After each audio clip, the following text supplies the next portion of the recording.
Hello, and welcome to Midnight Metal. Robin Meyer Burnett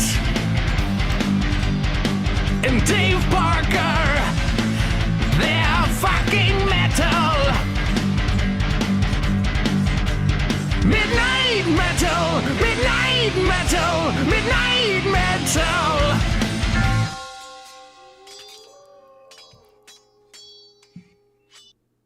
Well, greetings, imagination connoisseurs. That is the wrong video. That is the wrong graphic. I just thought I'd do that because I was just talking to Lale Rockwell, and it was good to see him. Anyway, I thought I'd bring you guys back. It's Midnight Metal episode 91. Oh, my God.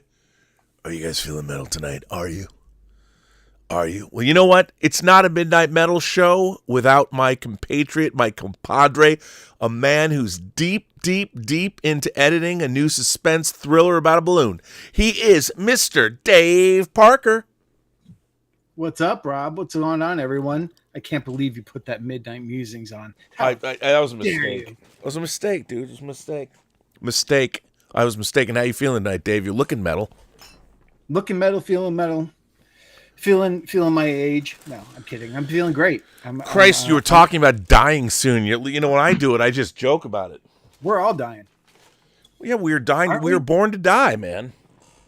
Ooh. There's a song for you. Yeah, well, it's all right. But yeah, don't be depressed. I'm doing great. I'm good. How are you? How's the week been? Surprise Midnight Metal, guys. This is a random just happenstance. I was looking to do a show, and Dave gave me a buzz and said, "Hey, let's do some Midnight Metal." Yeah, and I didn't even know what we were going to talk about, but I figured vampirism is in the air, and I thought immortality was in the air, but apparently, talking to Dave Parker, that is not true. No, we're all going to be dead soon, which is fine. You know, to live is to die, and I think that's one of the things that makes living so unique. Yes, dude, I'm going to my 40th high school reunion in July. The week before Comic-Con. Talking about 1 foot in the grave, man. 1 foot in the gray or the grave? Because both. I've already got there's no 1 foot. I'm full on. I've gone gray. Although somebody did tell me to shave my head because I would look badass. I don't know if that's true. I've always wanted to shave my hair. It'd be fun, dude. It'd be fun just to got to work out a little bit, you know. Get the chin a little tighter, face a little thinner. You wouldn't like it. How do you know? It'll grow back. Eventually. My hair grows longer than you think. My hair grows fast, man. I'm telling you. Hey, it's your head. Do what I know. You know. I've always wanted to do it. Always wanted to shave my head. Do it. Do it on. You know what? Maybe I could monetize it on YouTube. Should I shave my head? If I hit this much, I'll do it live right now. I'll do it right on the show. That'd be pretty metal, right? Well, you could. You know what? You could put a poll up. Should Rob shave his head or not? Yeah, I would do it tonight, but I just don't have. You don't have the clippers. I don't have the clippers, but Elizabeth does have the clippers, and I could do a whole thing. You know, but I couldn't. You know what? I think it'd be a little. I couldn't raise money for myself. If I had a charity that the money went to, you know, raise money for something, and then I could justify it. I couldn't just do it and line my own pockets. I know. Charity for hair for the sides of my head.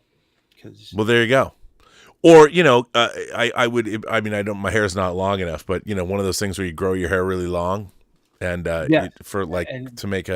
for kids and stuff that need children's cancer. Well, for anybody, but yeah, for kids too. Because truly, what the kids really want right now is your white hair. Hey, you'd be surprised, man. You'd be surprised. Those Ronnie Yu Bride with White Hair fans really. That's right. That is right. And by the way, my hair is robust. You know, it's pretty good for an old man. Darth Plato says, "Shaved heads are cool, Rob."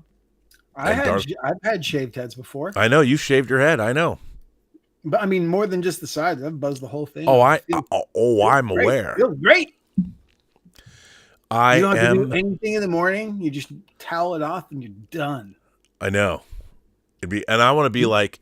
None of that quaffing that we have to do with our luscious locks. Yeah, I just bought some new thickening paste. What you need? Thickening paste?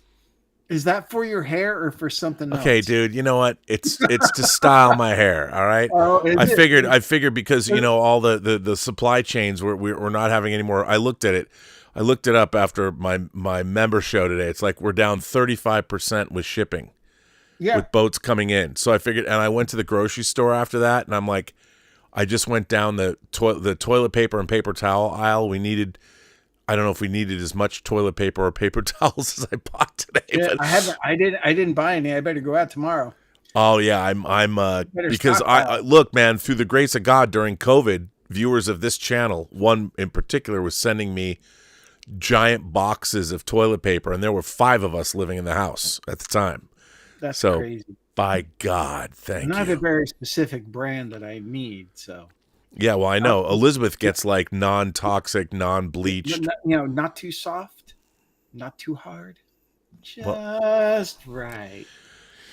Yeah. But I'm all filled up with dude wipes, so the afterwards is. Well, that's good. By the way, I Major Chai Chai is here. I don't know if she was watching the last stream I was on, but I just want to show Major Chai Chai. I did finish this. And her Jack's, this is an actual, for those going, what is that? It's a sushi cup. It's the 40th anniversary of the Japan space industry and JAXA. She sent that to you? Yeah. That's very nice. Yeah, she sends me these, which I love. And she sent me this. This is an actual, a classic Japanese sushi cup. And the funny thing is when you drink from it, pardon me, I keep saying sushi. It's sake. And there is sake in it. You're having sushi. Yes, which you have in you. So I do like the smell of the... nice. All she sends me is grief. Major Chai Chai sends you grief? I'm kidding. Oh, no, she's a lovely lady. Should have met her in high school. Would have been a lot of fun. You in high school? Well... Worst 4 years of my life.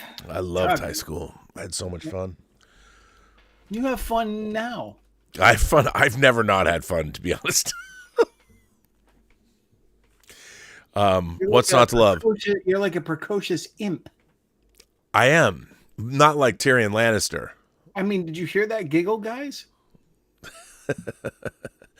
I would like to think that I'm like Puck. Pillsbury Doughboy in real life. No. You went, yeah. Sip a little more of that, then you can lick the box because it's seeped into the wood. Well, it is my favorite thing. Licking the box. That's right. Major Chai Chai knows that too, obviously. No, she doesn't. She does not. She's a married woman with kids, dude. Come on. She wouldn't have sent you a box if you didn't. First of all, it is the 40th anniversary of the Japan space industry. Like they did send the Kaguya probe to the moon. Bob, you haven't had enough sake. That's what I'm thinking. I've run out. So what are you going to move on to? I can't find it. Oh no, you know why I can't find it? Because I emptied it. This is terrible. You know what? I'm supposed to be getting svelte and worked out for my 40th reunion in July. So I should stay off of these. A lot of sugar in those. Is there? I bet there is. I don't know. There's not much in these. Made with Kentucky straight bourbon, whiskey, and bitters. Well, there's sugar in whiskey. There is, of course. Yeah. So there you go. Blazing Asian in the chat says, I've never not had fun. There's only been times when I've had a little too much fun. That much is certain. Yeah, but you don't know that until the next day.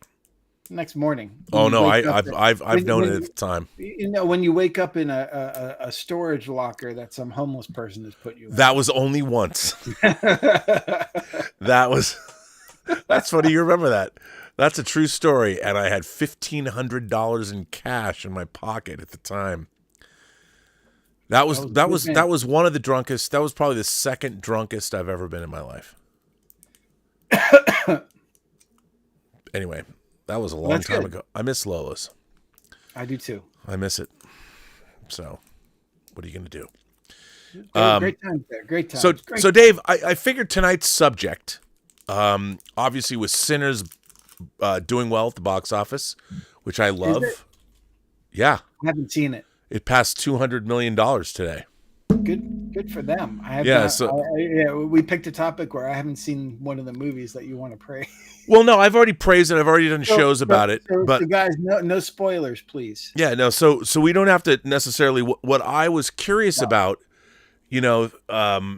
throughout cinema history, going all the way back to the 30s and even before that, Nosferatu in the 20s, which we had Robert Eggers remake or reimagining.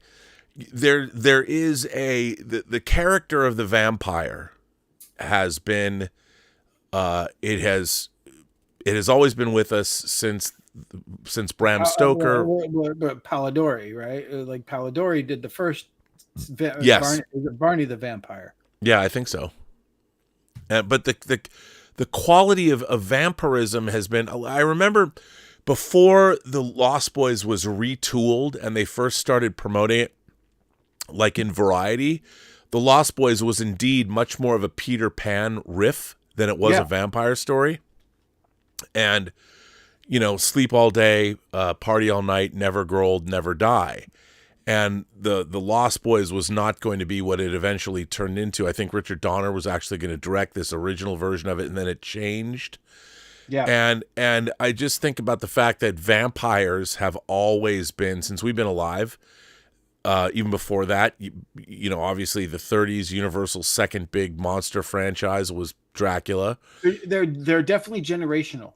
Yeah, and we got them in the 20s, then we got them in the 30s, then we got them in the 50s in significant ways. Yes. And then the 70s again, and then the 80s, 90s, 2000s. Well, and then the 80s brought us, you had Frank Langella's, he was on Broadway as Dracula, but they did Badham's. That was 79. Yeah, so I know, but what I was saying is that in the 80s, you had Vampire Chic. In 83, we got The Hunger and even Fright Night, Jerry Dandridge and Fright Night, and then Lost Boys and Near Dark to a certain extent. It was like vampires were cool. Like you'd rather be, I think that the vampire as protagonist, as far rather than antagonist. What if I could spend 300 years with Catherine Deneuve being, but again, a lot of the time, the vampire movies have been the protagonists over the antagonist. Sometimes they all obviously play both. That's true. Yeah. But a lot of the time, the focus is on the vampire. It is. I don't know if it was, I don't know if that really changed. I think the significant change maybe in that shift of where the vampire wasn't just the threat was probably when Anne Rice put out Interview with a Vampire. In the 70s. Yeah. And it was, what's funny though? A friend of mine said to me, I don't remember who it was actually, that they said that Interview with a Vampire was a really great book, but they much preferred the Vampire Lestat because in Interview with a Vampire, when Louis the protagonist, the whole book is him going, I don't want to be a vampire. Again, remember at that time too, that book, if you look at the original paperback cover of that book, it was definitely marketed more towards women and more as a supernatural, what they call a supernatural romance now. Yeah. No, totally. Yeah, it totally was. It was more so full I of. think the women were like, "Oh, we feel for Louis. He doesn't want to be a vampire." Well, yeah, of course. That's definitely. I think definitely a part of it. Women have always been sympathetic to the plight of vampires, at least when it depends how they're portrayed. So, what do you think it is, man? What do you think? Why the attraction? What is it about vampires? Yeah. Why? How? And first of all, a couple of questions. How come we keep returning? It's 100 years almost of cinema history. 1927 is going to be the 100th anniversary of Nosferatu. Was it 27? Maybe. So 100th anniversary. We've been watching 100 years of vampire movies. I thought it was 1922 that Nosferatu came. Maybe it was 22. Maybe I'm wrong. So it's over 100 years old. And some. I'm sure someone in the chat will correct us. Yes, they have time to look it up. You know what I think that? Well, look, the vampire is one of the unique monsters that is connected directly with sexuality. So I think there is this appeal of the forbidden with the vampire. There's also the appeal of that it's one of the most human monsters, one of the most human creatures. I think the fact that I think there's a large contingent who fear death, and the allure and the appeal of not only having power but being able to live forever is something that's very appealing and very alluring. I think. But at what cost? There's a cost. Of course, there's always a cost, but I think ultimately the vampire and its appeal to people for many, not all films and stuff like that, and things, is there's a seduction aspect to it, and I think that definitely is appealing whatever gender you are. And I think the immortality thing is also a really appealing thing to a lot of people. I've always said it too. It's like, look, if vampires actually really existed and one offered to, bite me and I could live forever, and I would just I'd have to live at night and I'd have to feed. Fine, I'll do it. Oh, I've often thought that, but here's the question. Someone's already going, no, the opposite. Okay. Well, but so Darth Plato says also, if the vampires and sinners are a metaphor, then can it still be called a proper vampire movie? And I think that they are metaphor. Well, I think vampires. Let me ask you this: vampires are metaphoric? Do they have fangs in Sinners? Yes. Do they drink blood? Yes. They're vampires. Mm-hmm. Sorry, they could be a metaphor too. But they're vampires. but I would say, here's the thing. Here's what. I mean, look, vampires you're using supernatural power to look. I think all horror, ultimately, as a genre, if you're talking about genre, horror itself is always concerned with the finite, the finite reality of life. Yep. That we. And the idea that you can cheat death, vampirism is one way to cheat death. Stories about immortals have in various ways, people that are immortal, Methuselah. There's always been a fascination with living forever. Human beings have always wanted, I want more life, father, or I want more life, fucker, depending on which version of Blade Runner you watch. But people always want to live longer because our lives are so finite. And this idea of, if you're going to live longer, there is a price to be paid. You lose the day, you lose the sunlight, you lose the beauty of the sun, the heat on your face. But what I think is really interesting is that when the vampire stories were being told, when Bram Stoker wrote Dracula, the idea that the night was not as desirable as the day was a factor. Sure. But I think what changed is living at night no longer was something to be shunned. I'm like, because back then you had to farm, the daylight was life. That's the nighttime was death. And in the modern day, I think when we saw modern vampires starting maybe with Hammer films or whatever, 70s into the 80s, that living at night was no longer undesirable. And to a certain contingent, living at night would be better. I mean, I think it really did come into the 80s when obviously the decade of excess and drugs and sex and everything, at least in pop culture, I think that's when it really became like, oh, being a vampire is pretty fucking cool. I think the Lost Boys had a very huge impact on that, more so than even The Hunger. It depends. Well, yeah, less people saw The Hunger. The Hunger had a huge impact on the underground, on the goth movement and the underground movement. Almost, you could say, it almost created the goth movement. I could be completely wrong about that, but it seems like, boy, that's when people were like, I want to be like that. And I think that certainly had an appeal to it too. Well, also what the hunger did was it gave a look to vampires. Miriam Blaylock and John Blaylock certainly dressed well, for who wouldn't want to be them? They were like the most beautiful people in New York. Even Lugosi was dressed in, bow tie and tails. He was always dressed to the nines. Yeah. So I don't know. There's just something there. Look, vampires are sexy for the most part. I mean, you could even from dusk till dawn before they turn, they're incredibly sexy. Well, Satanica Pandemonia. And the dancers. They were. So but here's the thing that I always thought in my own mind, and I don't know if you believe this as well, but I always thought that one of the things that was also a bummer, is that when you're when you get turned in to be a vampire, you can't have sex anymore. That taking of blood became the sexual act rather than having sex for pleasure. Certainly not procreation. That it was to procreate, you had to drain someone's blood and either turn them, so the actual pleasures of the flesh were lost, and you lost that pleasure, whereas the pleasure of feeding and taking a life and all that became a perversion of giving life or creating life. Sure. Which I thought was always very interesting. I mean, I remember being a kid having that stupid conversation. Do you think a vampire gets a hard-on when he feeds? Like, I remember having those conversations, and I was like, no.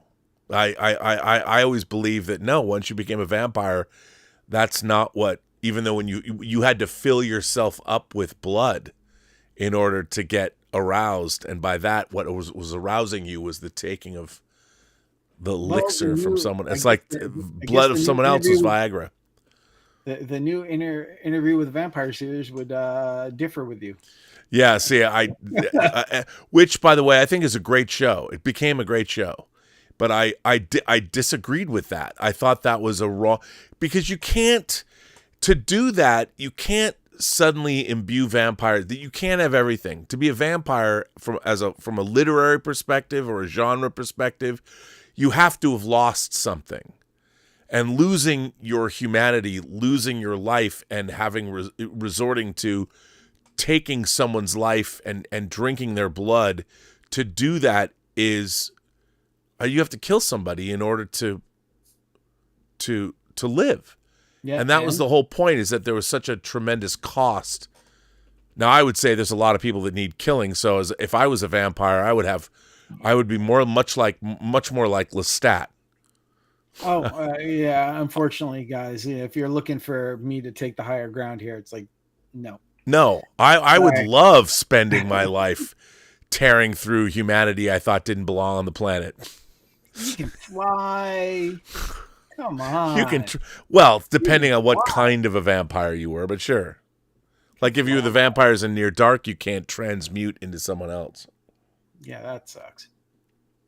Well, it's a great vampire movie, but they're not great vampires in that sense. Well, do you think vampires have to be able to turn into other creatures?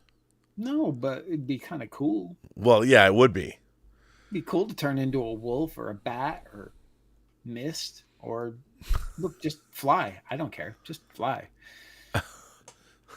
Tom Jr. Jackson says, "How dare you forget Dr. Acula from the Monster Squad. Also, George Hamilton's turn as Dracula and Al Lewis's grandpa. Oh, hi, Rob. Happy birthday. And hi, Dave." That's from Tom Jr. There was no Jackson. Dr. Acula in the Monster Squad. That's Ed Wood. Yeah, Dr. Acula. No, but I think that there was in Monster Squad. No, there is not. There's Dracula. The diary he gets is from Van Helsing. There's the scary German guy. Scary German dude. Scary German guy. No Dr. Acula. Sorry.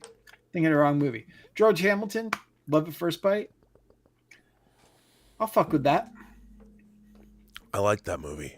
I saw it in the Richard theater Benjamin, twice. Susan St. James, pretty foxy. Pretty foxy. Pretty foxy in that movie, I'm telling you. I'm telling you, man. I'm telling you. Blazing Agent says he never liked the blood transfusion as a cure in Near Dark. I can understand that, but it was interesting because it was playing with I like the fact I've always liked when they try and find scientific explanations for vampirism. You know, did you ever see the British TV series Ultraviolet? No. Oh, they never even said the word or vampire in it. It was an interesting thing. It was interesting. Yeah, but they remade that into a movie with Mila Jovovich, right? No, it has nothing to do with it. Oh, then never mind. Yeah. Shows what I know. No, Ultraviolet had nothing to do. How about you though? I gotta get an ice cube. So you tell me what. So, when did you first? What was it? Was it Lugosi's Dracula when you first discovered vampires? As far as film, You know, that's a good. I mean, that's a good question. Was it? Huh. I think probably my first memory of one of the Universal monster movies was Frankenstein, when the arm was, the hand was going across the table. That was my first, and that made me immediately fall in love with them. And the funny thing about Bela Lugosi as Dracula, I liked Bela Lugosi's Dracula, but I didn't find him to be cool. I didn't think he was cool. It wasn't until I saw Hammer.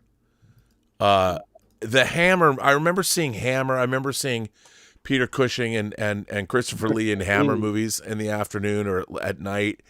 And the Hammer movies were what made vampires cool to me. And the first I saw was Christopher Lee, of course.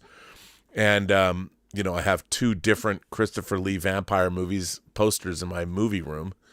But you know what? It was the Karnstein trilogy. It was the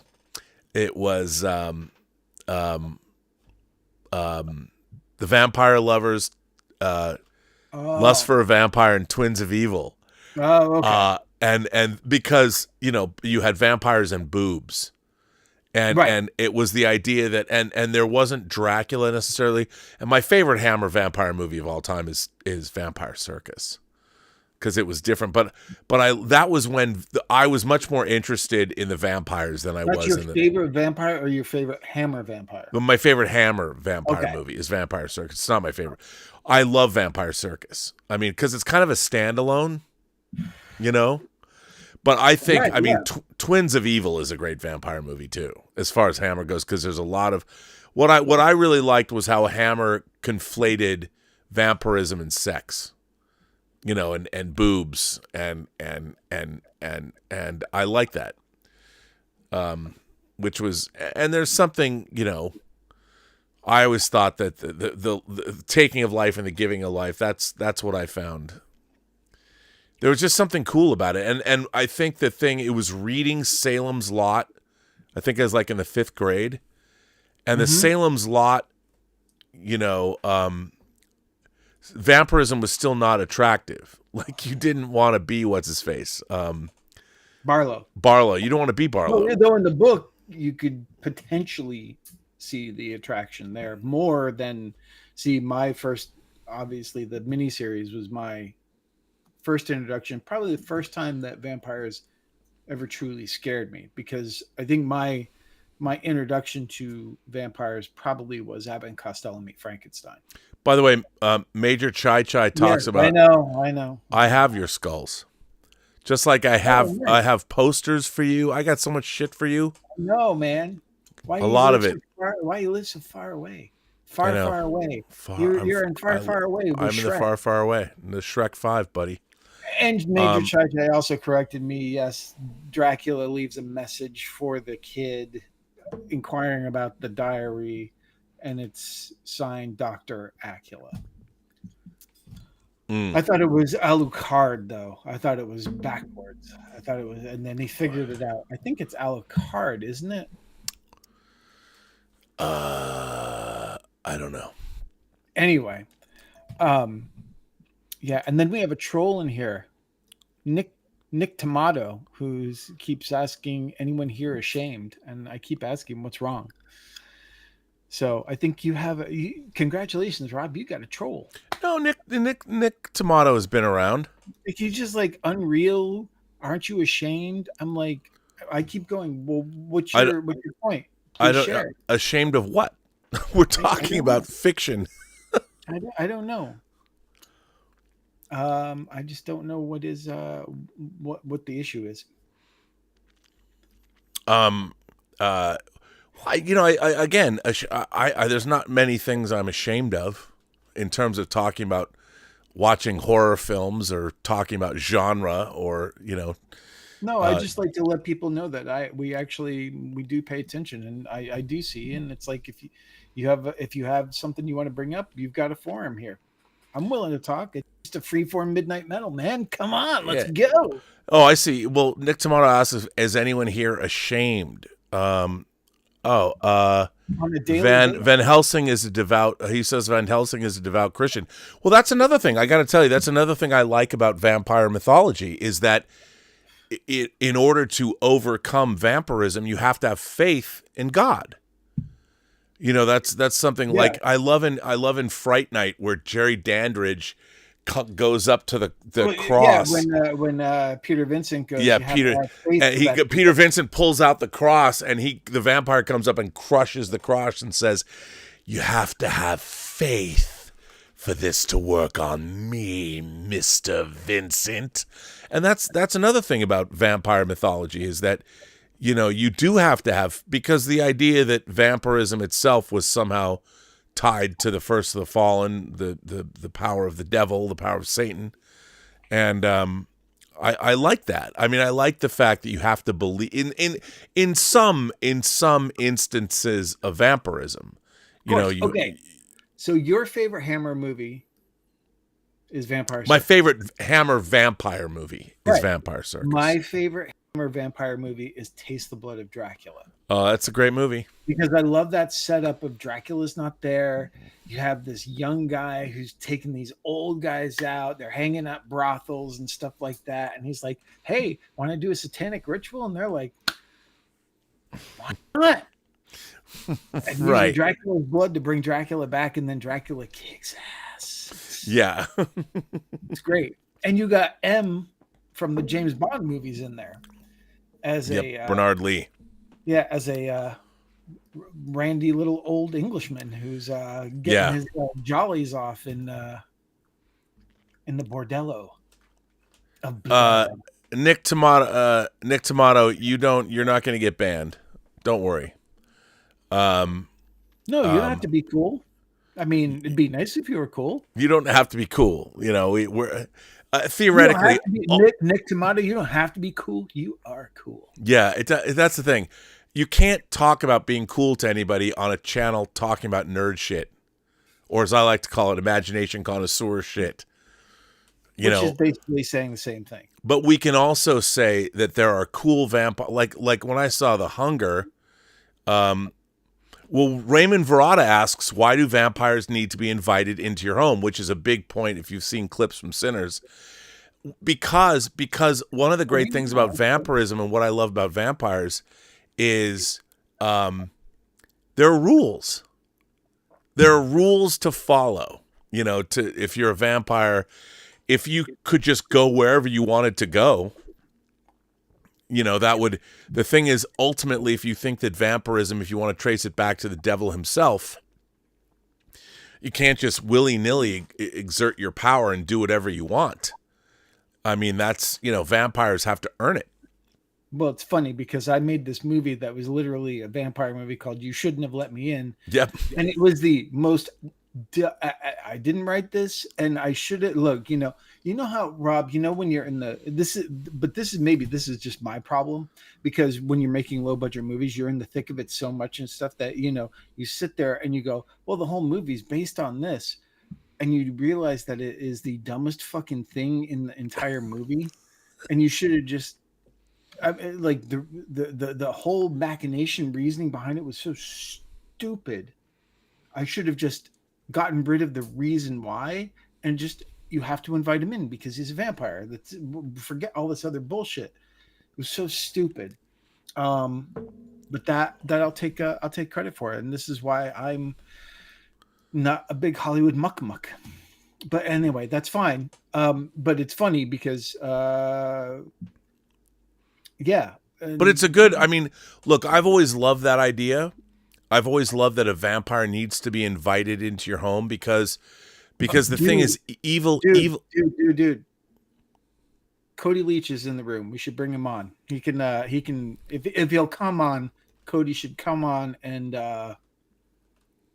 join us in this conversation. If he wants to, Cody, if you want to. I've never met you, but I know of you. I love Cody Leach. He's been on this channel before. He's fucking smart. He's fucking smart. I'm smart, like they say. Well, if he wants to. Yeah, I would love to have him on as Cody needs to be invited on the panel. Yes, he does. I'm inviting you. He does. I'm inviting you. If he'll come on. I mean, I know he's got a bigger following than you, so I don't know. Why you gotta make it? Why you gotta make it about? Why you gotta make it about that? Because I have less followers than you, buddy. I don't think of it in those kind of terms. I don't. But if you would like to, Cody Leach, if you want to join two old guys desperately hanging on to their youth. Oh please. My God! Listen to you. Why would he want to come on the show after you've said that?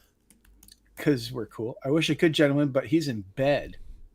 Oh, is that what he says? Yes. Well, I guess he can't. That's never stopped me before. No, okay. I do my best work in bed. So you say. Oh, I don't say. I don't have to say. But right. But if Cody's in bed, he's in bed. No one says it. That's not true. But anyway, yeah. Wait, but he was making some really good points. Vampire movie. He's since he's in bed, I'll read these for you. Well, that makes sense because if you're a vampire, where he is. He goes, vampire movies are my favorite subgenre of horror alongside slashers. I'm so glad they're making such a huge resurgence.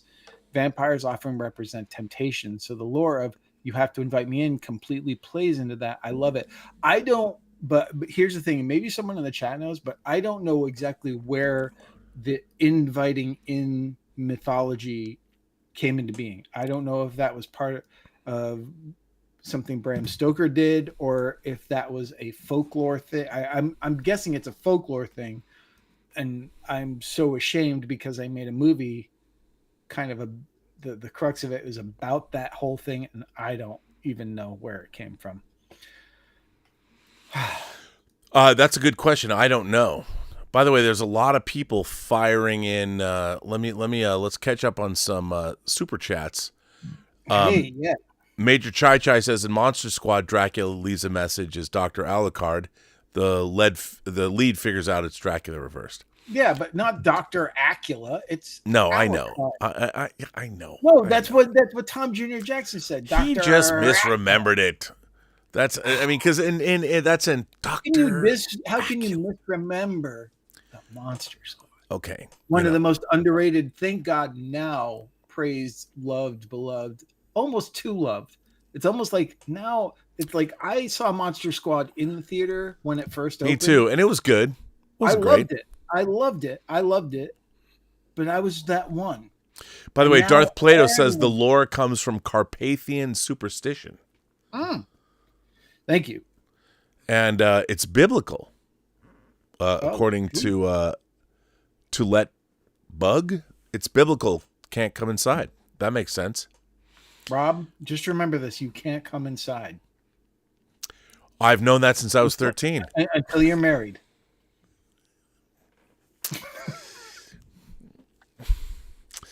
I just shut that down. Ooh. DUI Champ says, R&B and Sinners, I thought you would uniquely be able to explain this. How was Coogler able to make these vampires, especially the Irish dance scene, so creepy and disturbing? Probably shot it backwards. Well, no, you know what? I'll tell you what's really interesting is, here's the thing. When you have a dichotomy of one thing that's not like something else, and you put them together, They're not supposed to be that way. And when you watch that happening, that dichotomy becomes creepy. You know, it's like the way when you make somebody who looks really well, like Patrick Bateman in American Psycho. He's this beautiful guy wearing these beautiful suits, and when he starts talking about Huey Lewis and the news, you know, and it's playing one thing against something else that don't belong together. That's when you create real creepiness. And I think that, you know, putting together, when you have things like Irish jigs and vampires, like who would have thought the river dance could be so creepy? Michael Flatley is undead tonight. And I think that's what's part of it. I mean, you know, I remember in Brian De Palma's movie The Fury, there's a scene at an amusement park where there's like a calliope music playing when these like shakes are on a spin around thing, and you hear the music get faster and faster, and that calliope music gets louder and louder, and John Williams does this really crazy thing with the score, and it turns it into something really, really creepy, and then Andrew Stevens starts going faster and faster and faster. Yeah, because that's the calliope music is the music of the thing. But it starts out where it's like very like da na na na na na na na, and then as it gets faster, it gets weirder, and the calliope music gets amped up, and it turns into something terrifying. So I have a question. Okay, so I have a question for you though. Going back to vampires, like getting back on it. Okay, so I got a couple. So who is the best vampire? In film, who's the greatest vampire ever on film up to this point? And I'll include Blade if you want to put him in there. He's only half vampire. I know, but I'll no, I can't. You know, no. Okay, you know who I think might be at the top of my list? Severin von Sickle. Bill Paxton from Near Dark. Okay, and why do you think, I'm just curious, why do you think he's the greatest vampire? Because he loves being a vampire. He loves it. Loves it. He became undead, and he just loves the power of being a vampire. He loves fucking with people. You know, I know he hates it when they ain't been shaved, but I think that because here's the thing, most vampires are reluctant vampires. They're tormented. They don't like being a vampire. I would say my two favorite vampires are, in fact, Severin von Sickle and Marion Blaylock, Catherine Deneuve in The Hunger. Because first of all, Catherine Deneuve is incredibly beautiful. I mean, one of the most beautiful women in the world, and she revels in it. She's from ancient Egypt. She's thousands of years old. She loves being a vampire. She loves the finest things in life. She's like the most cultured. She's more human. She loves human culture more than any human being loves it. Because she's been around it so long, she can appreciate it. She's experienced it. Like, you look at that movie, and she's incredibly beautiful. And the fact that she wants to go hang out at goth clubs and find swinger couples because she knows she can drink their blood and dispose of them and not get caught. She's by the way, Catherine Deneuve in The Hunger is my favorite vampire of all time. Okay, so she's my favorite vampire, bar none. Okay, bar none. Cool. Okay. All right. Matilda May. Somebody said Matilda May from Life Force. She's a space vampire. Yeah, I don't count her. I don't count her because I don't think she's really. She's an alien. Yeah, she's not human, so she doesn't have the human. I mean, she looks human, but she's transformed into a human. Sort of, I guess. Yeah, you're right. Yeah, but she's still a vampire, even though she's a space vampire. I mean, there's nothing wrong with her, but I don't see her as a human.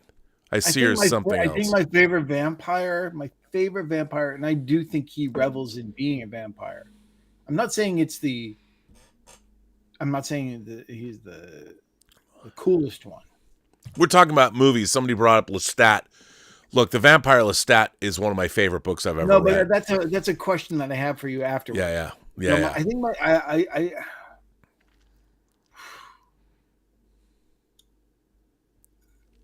I mean, I could go real underdog here. Why not? You can say anything. Martin. Okay, that's okay. But here's okay. But is he a vampire? He is a vampire. Is he a vampire? Though? I think he is. But is he? That's the question. But no, actually, I would say Christopher Reeve is probably my favorite vampire. He's probably the most badass vampire. I mean, you could talk about, like, look, do I like Buffy the Vampire Slayer? Do I like Spike and all that? Yeah. But the problem is Jerry Dandridge is a pretty cool vampire. What's that? Jerry Dandridge, pretty cool vampire. Jerry Dandridge is a great vampire. Fright Night probably is my favorite vampire movie. It's pretty great. That's probably my favorite vampire. What I love about Fright Night is it encompasses all the vampire mythology. There's transformations, there's familiars, there's the servant, there's all of it. It's great. I mean, I think would you say for you Miriam Blaylock is also the sexiest vampire? Oh yeah. Yeah. Yeah, because I love the fact that she's beyond gender concern. She's had lovers that are both male and female because for her it's about it's about being alone. It's about being with a person and a lot when it talks sexy vampires. There's a lot of sexy vampires. There's a lot of sexy vampires. Because Kasha. ultimately the devil is sexy. The devil is the tempter. Even in Last Temptation of Christ, the devil comes to try and get. I don't know. Was that no? I'm thinking Passion of the Christ. The devil was not sexy. No, but I mean, the devil tempts Jesus, and he says no. That's why Jesus is Jesus. He says, "Fuck you" to the devil. I'm not getting off this cross. There's an album title. Fuck you to the devil. Fuck you to the devil. Hell yeah. It's my it's the new Striper record. Fuck you to the devil. But sexy vampires. Kate Beckinsale, Underworld. Oh my, yeah. Very sexy. But the thing is, she's the action heroes. I know. Ilea from Queen of the Damned. Very sexy. Very sexy. Satanical Pandemonium. Jerry Dandridge, very sexy. Yep. All the Lost Boys, incredibly sexy. And Star. Billy Worth is the sexiest. Is Star actually a vampire? I think she's a familiar. She's a vampire in training. Could be. Yeah. I mean, Langella was the sexiest Dracula for sure. But the hair is very 70s. Very 70s. But the demeanor. He's got Brooklyn hair. He's got Saturday Night Fever hair, but man, that guy's got game. And then he grew up and became a Satanist in the Ninth Gate. And then he became a pirate. Yeah, he was a pirate. Then he became a Satanist first. Yeah. Lance Henriksen looked. Kenneth Colton asked about Twilight Boy. What about Lance Henriksen? They all needed fucking showers in Near Dark. It's that was the problem. They fucking dirty vampires. They smelled like earth. They smelled like innocent blood. That's a sexy vampire. Oh, and Peralta. Yeah. Yeah. Very sexy vampire. Very sexy vampire. Kind of an underrated movie, actually. It is. It's half of a great movie. It really is. It goes too far out there and shit like that, I think. Yeah.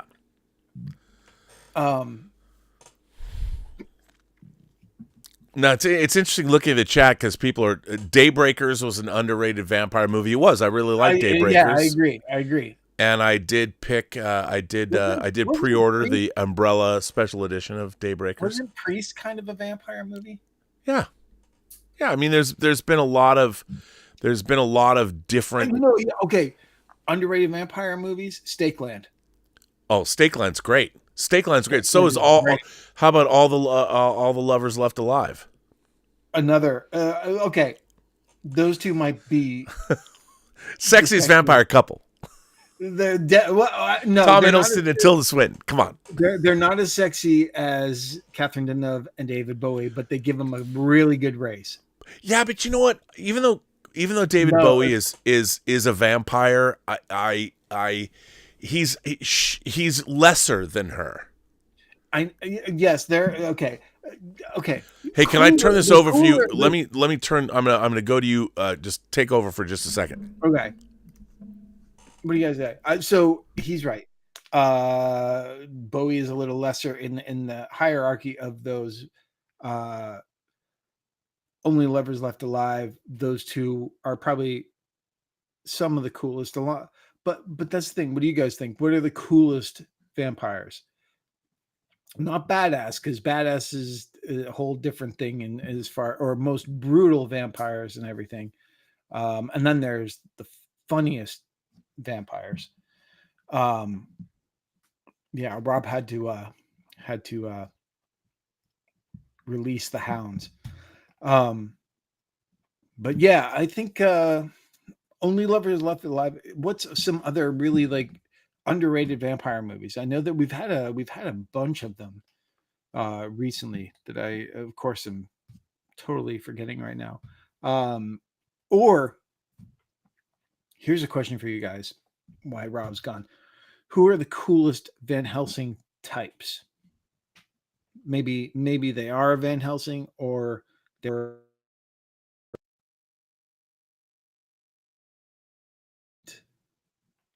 in those respective movies. And like, I guess he's not technically, but one of my favorites is the Night Stalker. But I don't know if he's the Darren McGavin TV movie. I don't know if he would be considered a Van Helsing type, because I don't know, but that's also a great vampire, a really underrated vampire movie. Defoe was really great in Nosferatu. I would say that was one of my favorite parts. Nick Tomato, I am old enough to tell you not how old I am, but probably older than you. I don't know. Maybe not. You guys get David Rose, The Seven Golden Vampires. It's a pretty great movie. Kung Fu and vampires. Yeah, I got to go with you there. That might be my second favorite Hammer vampire movie. Peter Cushing, probably the best Van Helsing.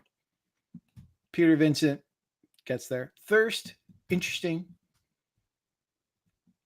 But Thirst, I just felt like Thirst had been like, I'd kind of stuff before. I have a question. Well, what's is it not Nadja, a vampire movie? And the Addiction is another one that's really underrated. Yeah, both of those movies are vampire movies, I'd say. Both of them are, yeah. You know, they play with, I mean, the idea of vampirism as an addiction. There's a book I would love to make into a movie. The World on Blood. Yeah, The World on Blood. If I could make that. You guys all know. Whoa. So I have a question for you. Piz is in the friend of mine. Piz is in the room. That's cool. I didn't notice he was there. Hello. So I have a question. You should come on. Can you come on, Piz? He can come on. He's a good dude. He's got another show too. I have a Nick Tomato asks, how old are you? I know. I said old enough to know not to tell you. Oh, well, here's something I would ask you, Dave. I'm eternal. One of the things that I think that Anne Rice. You should come on. Sorry. Here's one of the things I think Anne Rice popularized, and I would ask you about this because I find it both intriguing and troublesome. And we saw it. I want to say Anne Rice was the first person to kind of do this with Claudia. Is it Claudia? Oh, yeah. The idea of children being turned into immortals. Let the Right One In. We saw Near Dark. Whoa, such a great movie. And you know what? Let Me In also. Pretty goddamn good. I'm a fan. So the idea of the corruption of the innocent, you know, when kids get turned into vampires, and what was interesting was, I think it's Claudia's her name, right? In Interview with the Vampire. Yeah. So Claudia, she takes to vampirism, because she's not fully formed as a human being yet. She's not an adult. So she's not constrained by the morality of being an adult. And when you have childlike innocence completely corrupted by the devil, call it what you want. But to me, I'll tell you something. So after Free Enterprise, Zach Stentz and Ashley Miller, my friends, had written a script called Night that was a movie. How'd they come up with that title? No, I desperately wanted to make this movie. I still want to make this movie. And in it, vampires had taken over the world. And the world had been broken up into like feudal states. And the only people that stood in opposition to the vampire world order were the mafia and the Catholic Church. They teamed up together. And each feudal state had a gigantic, like a Death Star, like miles high keep, like Barrydiller, one of the towers in Lord of the Rings. And that's what the vampire headquarters was. And the main character to me was like Jimmy, was Robert De Niro's character in Goodfellas. They pulled off the Lufthansa heist and they made the biggest score of their lives. They made all this money. And the next morning vampires took over the world. And so their money was useless. And so he's got a grudge against the vampires. But what I loved about their script was, and kind of like Stakeland, what would happen if vampires ruled? And there's a book by Yvonne Navarro, and I want to say it's called After Age, and it takes place again after a vampire apocalypse, and the vampires are starving because they ate too many humans. So it takes place all in Chicago. It's a fucking great book, and there's the vampires and the humans are fighting, but the vampires can't kill the rest of the humans because they need them for food. So it's just great. There's lots of great vampire stories out there. Vampire fiction is incredible. Oh, okay, here's another. Lost. Are you going to talk about Lost Souls, Poppy Bright? Nope. All I'm right. not talking about fiction. Okay. I'm talking about another super underrated vampire movie, The Night Flyer. Oh, yeah. Stephen King's The Night Flyer. You might be able to find it on YouTube now. They haven't released it. I have it on DVD. I do too. It's a really cool vampire movie. It's a shame that it hasn't been, Richard Rubenstein, he just holds on to this shit and wants way too much money. And then of course there's so many. There's Blackula, there's Scream, which I think is like kind of like a Marvel 70s horror thing. It's voodoo and vampires. It's like this beautiful, it's like, oh, this is like a 70s Marvel kind of comic thing. And then but Blackula, absolutely fantastic. And graphic novel, they did, is it called The Return of Blackula? I haven't seen it. There's a new, it came out like last year or the year before. There is a new, I think it's called The Return of Blackula. It's a graphic novel. And it's William Marshall, and it picks up modern day from Blackula Scream. Oh, wow. It's great.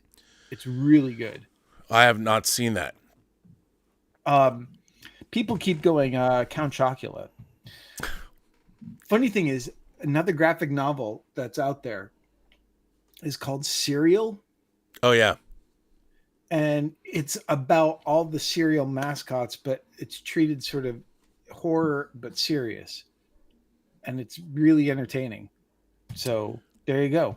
Anything with Pam Grier. Pam Grier would be the ultimate female She'd be vampire amazing. if there ever was one. Kenny Colton, who's a member of the channel, says, "Cheers, gentlemen. I salute you. Always a damn pleasure to see Mr. Dave Metal Parker. Bob, you still need to call me. Kenny, I'm going to call you. I will call you. I know I've got to call. Oh, Kenny. I'm going to call Kenny. I will do that. I always forget. My days get full of craziness. Mario Lopez, all the way from Portugal. By the way, I love that Stuart Gordon's movie. Dagon? Dagon is set in Portugal. We should Go to Portugal. I've always wanted, dude. Since we gone to Spain, I'm like, I want to go to Portugal. I want to make I have a friend who owns a castle in Portugal. Dude, let's go make a horror movie in Portugal, and we'll get Mario Lopez to work on it. We'll have his mom be in it. Get some money, fucker. Well, dude, I'm trying to get money for the True Noir movie. Well, then what are you talking about doing a movie in Portugal for? Because I'd love to do a horror film in Portugal. It's like, ever since I saw Dagon, I'm like... Stop teasing me. Oh, wait. Piz is ready. My buddy Pizzawell. Okay. Who has his own channel, has had me on. He is...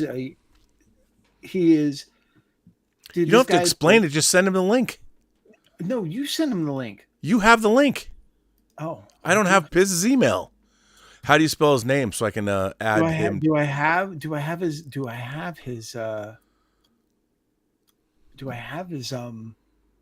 email? I mean, I must. Let me look. You must increase your bust. The bigger, the better. The tighter the sweater, the more the guys will stare, right? Is that from Porky's? I don't know. What do you want me to say, dude?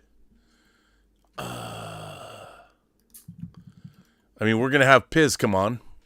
And, well, yeah, but we need what do we need? Piz, send me an email so I have your email so then I can forward you the link. I'm sorry. Does he have your email? I should have my email. I'm not giving it out here though. He never. By the way, whenever you give out your email publicly, you'd be surprised what you get. Just kidding. I don't want what you get. Yeah, you do. No, I'm just kidding. No, I don't. I don't get that.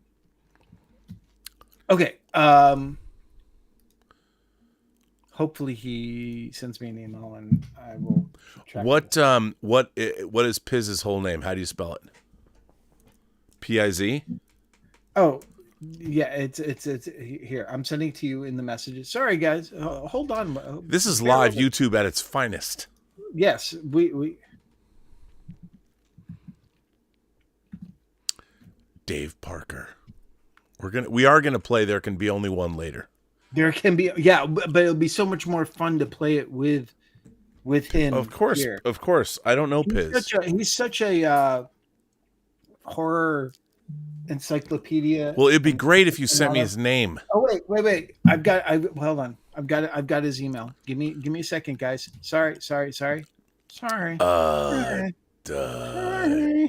In a world where one man and one gecko lizard is all that stands between, I don't know what. These are the days of our lives.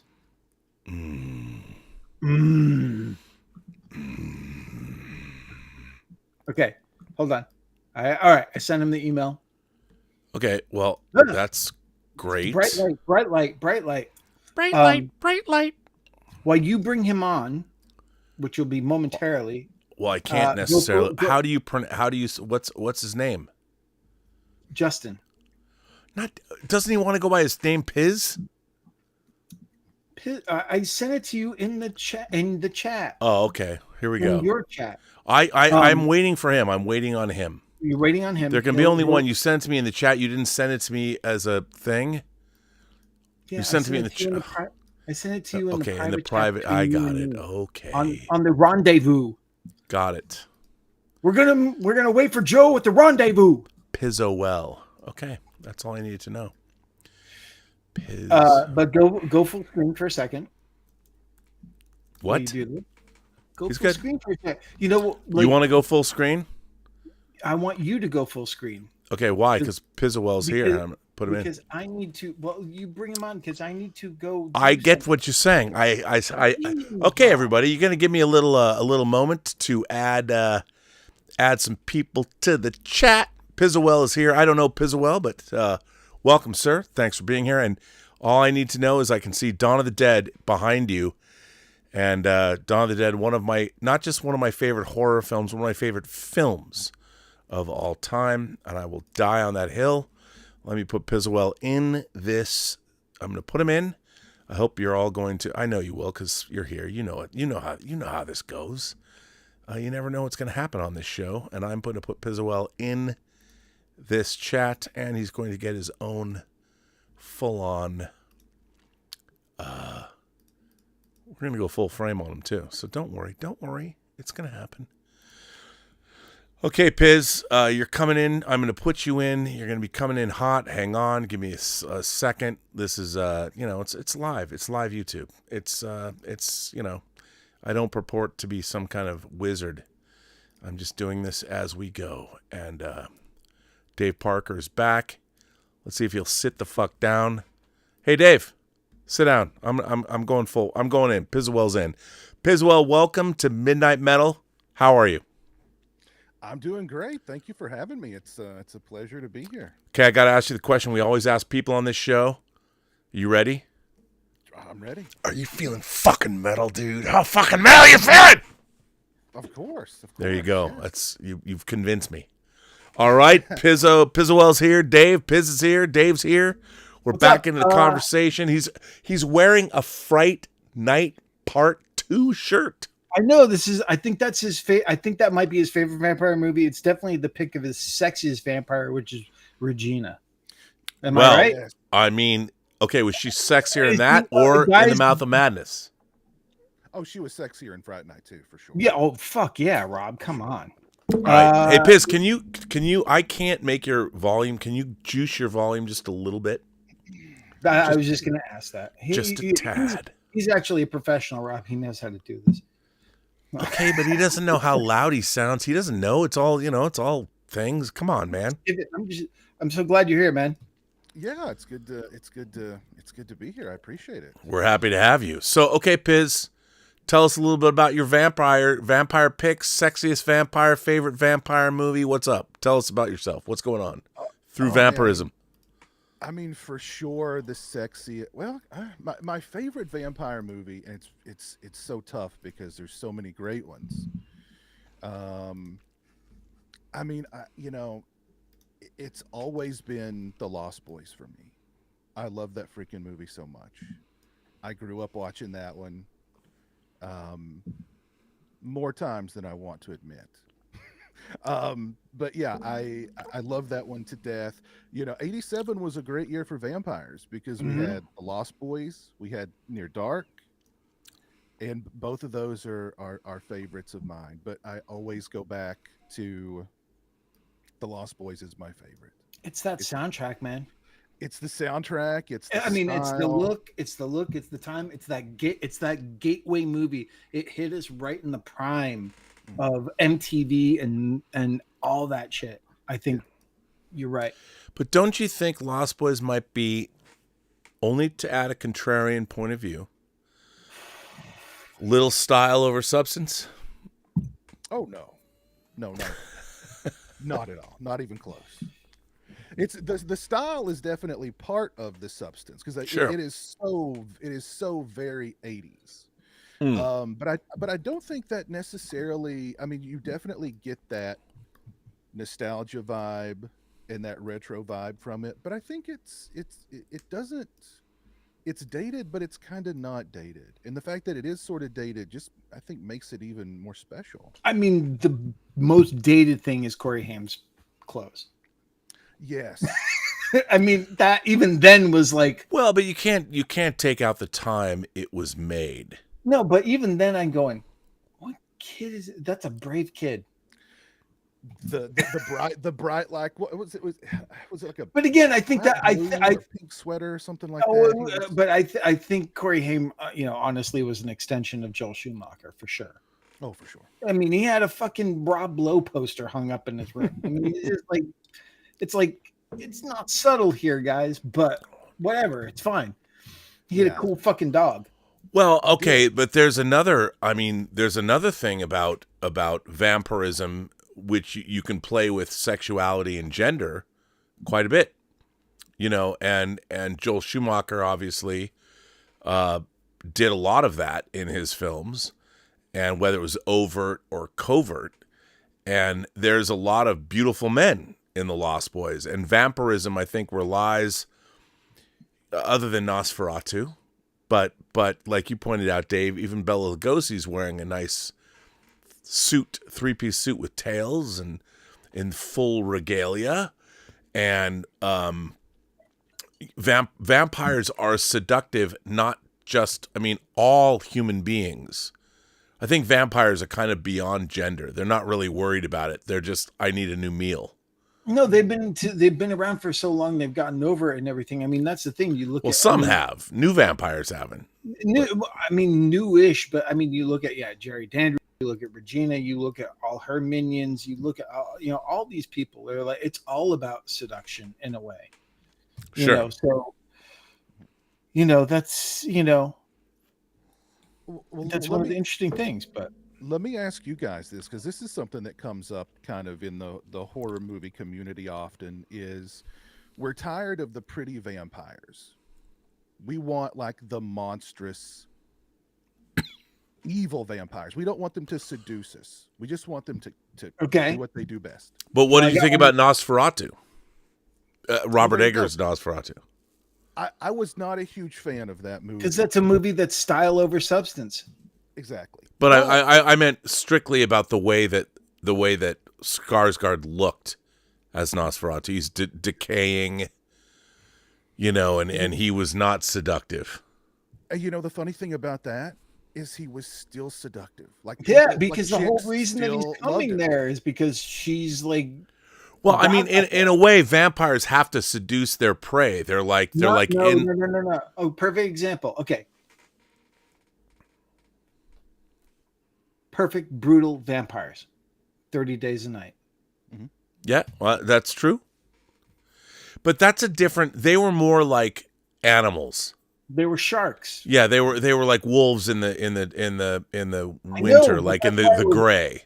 That's why it was awesome, because it was so different. There was none of that. Niles in his comic book wiped all that bullshit away and was just like, boom. That's actually really great. That's a great. Let's look into that. So that's really interesting. So I like 30 Days a Night. I like the comic. I have a beautiful slipcase edition of it, and I love the movie. I did love the movie. I thought the movie was a very faithful adaptation of the comic book, and it's true. So, but that was more, I mean, it's interesting because now you're bringing up how vampires can be used in different ways, in terms of the more, they were less human, they were more monsters than they were the traditional. I mean, to me, I can't help but think that the Bela Lugosi Dracula was the first vampire that I was aware of. I had not seen Nosferatu. And the fact that, like the Rolling Stones said about the devil, he's a man of wealth and taste. That, to me, was the first experience I had with vampires, because they would want to cling to the fineries of humanity. Whereas if you could change into creatures and all that, then if you weren't as tethered to humanity, you would more go into your predatory, what nature gave you, or what supernatural nature gave you. I mean, I think the thing is, I think the vampires in 30 Days a Night, they only wear clothes because it's sort of expected. Well, you just reminded me of the point that I didn't make when I was talking about night. The reason I wanted to, I've always thought that if you assume that vampirism is real, let's just say vampires are an adjunct of hell. Like, if hell is a place and the devil, like Al Pacino and the Devil's Advocate or whatever, if Satan or his disciples or whatever are going to interact with people, they'd have to have a style. Like, there would be aesthetics. If hell is an actual place, there's got to be architecture. What is it? What does it look like? And if hell is a place, if it's a land like Mordor, and all the souls of the damned are going to be cast out and going. My sister's a born-again Christian. I've asked her about this. I'm like, what does hell or what does heaven look like? And when we have these actual conversations, it kind of breaks down, because she'll say, we don't know. And I'm like, but you kind of do know. You know these places exist, and you know we're going to go there. And then it becomes, well, we're spirits. I'm like, what does that mean? You're telling me that my eternal soul is damned and I'm going to go to hell.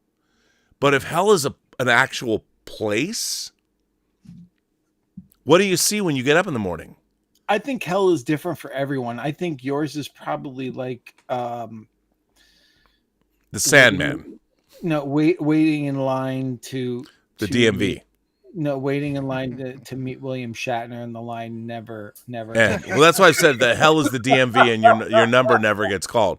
But I don't necessarily think that because it's like also, if your soul is eternally damned, you would eventually get used to that, because you would know that's your fate.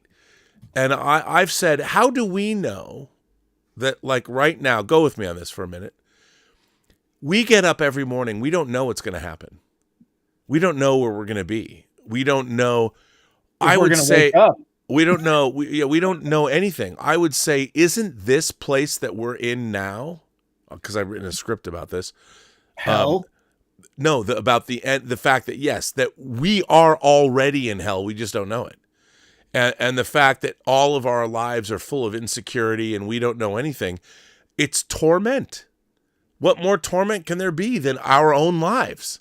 It could be. That could be our Twilight Zone twist when we finally kick the bucket. It's like, that's it. I want to go to the other place. This is the other place. Because you know what? Because the funny thing is this. It's like I mean, you might be onto something there. Hell's not a consistent thing of pain. And I mean, if it is pain and torture, but no, that's the thing. It's like, but in our lives, we get a ray of hope. Just enough to keep going. Just to like, I'm gonna keep going. I'm gonna keep doing this, and then something else comes and knocks you down. And so who knows? But the thing of I asked Piz. This is not what he was getting into. But the Lost Boys. The thing about the Lost Boys is it's cool. The vampires are cool. You actually don't you want to be one of them? Isn't that the attraction? Yes. Well, and I was actually looking there's a movie I reviewed that came out last year. It was one of my favorite movies of last year. And it had a depiction of hell in it that was like the most, like, I imagine in my mind, like, okay, this has got to be kind of what hell is. Oh, it's called Pandemonium. Arrow put it out on Blu-ray last year. I have that movie. I haven't watched it yet. I haven't either. But I have it. But I own it. I own it. I really liked it, and its depiction of hell at the end was spot on. I imagine that's probably close to probably what it's like. Because he is. Satan is an angel that was cast down. Mm-hmm. Well, and when it comes to like vampires. There's kind of like the Buffy the Vampire Slayer, and even like the Sinners depiction of vampires, where like you're gone, and a demon or an evil spirit comes into your body. It's got all your thoughts. It looks like you, it talks like you, but it's not you. You're gone. Yeah, I love that. And then there's the other part that you're still there, but you're damned. Like this is my existence for eternity until I die, and then when I die, I'm damned. So it's like those are those two, and neither one of them to me are particularly like, yeah, that's what I want. You know what I mean? Right, like, it looks right. cool. I don't want to. I'm gonna look cool. I'm gonna have if I'm in the Lost Boys, I'm gonna have great hair and an awesome wardrobe. We ride the motorbike with Jamie Gertz on my back, with a great soundtrack following you everywhere. Great soundtrack, hell yeah. But like I don't Cry know, Little like, Sister. With wind always blowing in the perfect way to blow your hair. It's like exactly, perfect. Exactly. With like an oiled up guy playing saxophone in the fair every night. I still believe. Yeah, exactly. Oh my God. That's like heaven, actually. For some people, that guy is heaven. An amusement park, an oiled up saxophone guy. There we go. Mm-hmm. And come on. Even their lair is fucking cool. They've got a huge Jim Morrison fucking poster and all this shit. It's like even their underground collapsed lair is awesome. The only vampire movie that I can think of where they really didn't make it seem like it was all that cool was Near Dark, because that's just such a nomadic, like they're just dirty, they're grimy. You know what I mean? And every night's a struggle. Like, where are you And going to they're- hang your they're head? they're not rich. They're not No. rich at all. But they can still drink. Mhm. Mhm. They still can. That's the thing that I don't. It was like, okay, you can't eat food anymore. Can't enjoy food anymore. Can't drink. All that stuff is gone. I don't know. Yeah. What about True Blood? That was really popular. That was a huge thing for a while. I liked it. It was too popular for me. I was like, I don't want to watch these. It got really these silly pretty with the vampires. dark fairies and the were-panthers and stuff like that. Well, they had to add all the rest of the fantasy pantheon. Yeah, and I mean, You know, that- I like the werewolves, the being in it and stuff like that. But then it got a little too out there. Yeah. As always, is like 4 seasons is enough. It's kept like me- then 4 and we're done. It's like it's enough.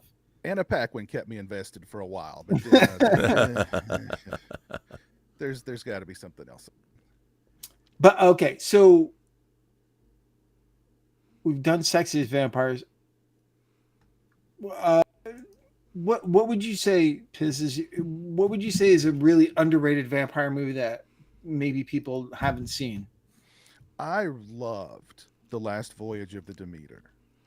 It's, you know what? It's good. Mhm. It's the good, fact that man. I Yeah. just didn't like all the CG. It was like, guys, trust your makeup people. Stop CGIing over the fucking monster. Yeah. And I thought, I honestly, I thought they rushed it too much, where it was like they let the editor kind of went wild and stuff. It was like I thought there are moments of like, I love the story and I love how it was made. I thought that the execution of the sort of scare stalking scenes were lacking. Because I love that story too. By the way, I have to say, our friend Nick Tomato here, Yeah. apparently, I mean, we're discussing, just to be clear, we're discussing a fantasy genre. It's not real. We're not talking about reality. We're talking about vampires. And it seems to me that Nick was not digging like here. I have a Maybe Nick believes vampires are real. I think that there's a lot of people that think discussion of this is somehow, maybe it offends religious sensibilities. We're talking about make believe and genre, and we're talking about storytelling. And the thing is, vampires don't exist. And if you are a fan of fantasy, horror, and science fiction, to have discussions about genre and literary illusion is to discuss intellectual concepts. They have no relation to our actual beliefs as people. You know, I don't think your religious beliefs are at all affected by a conversation about satanic depictions in fiction. Right. Because it's all allegorical to the human experience, as is a lot of the Bible. Like, I love the story of Job. Job is a parable.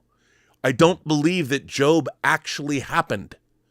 However, there have been many times throughout my life where I have felt like Job, because I've read that story in the Bible many, many times. Now, whether it's true or not, the story has truth within it. And that's the great thing about storytelling, is storytelling codifies the human experience in some way. And it doesn't violate anybody's, beliefs. It doesn't. What it's about is about discussing how, when I tell you a story about what happened to me yesterday at the DMV, or if I ran into somebody at a restaurant that recognized me from YouTube, that story is just me conveying something that happened, and hopefully I'm conveying a truth or about like how I felt about that. Like, what happened? It's a story. You didn't witness it. You weren't there, but it means something. And it doesn't mean that we're being disrespectful to anyone. We're talking about how fiction affects us in a metaphorical way. And that's what art does. That's the purpose of art. If art itself offends you, I would say that what you're missing the point of art. Art is supposed to be contemplated and considered as an intellectual exercise.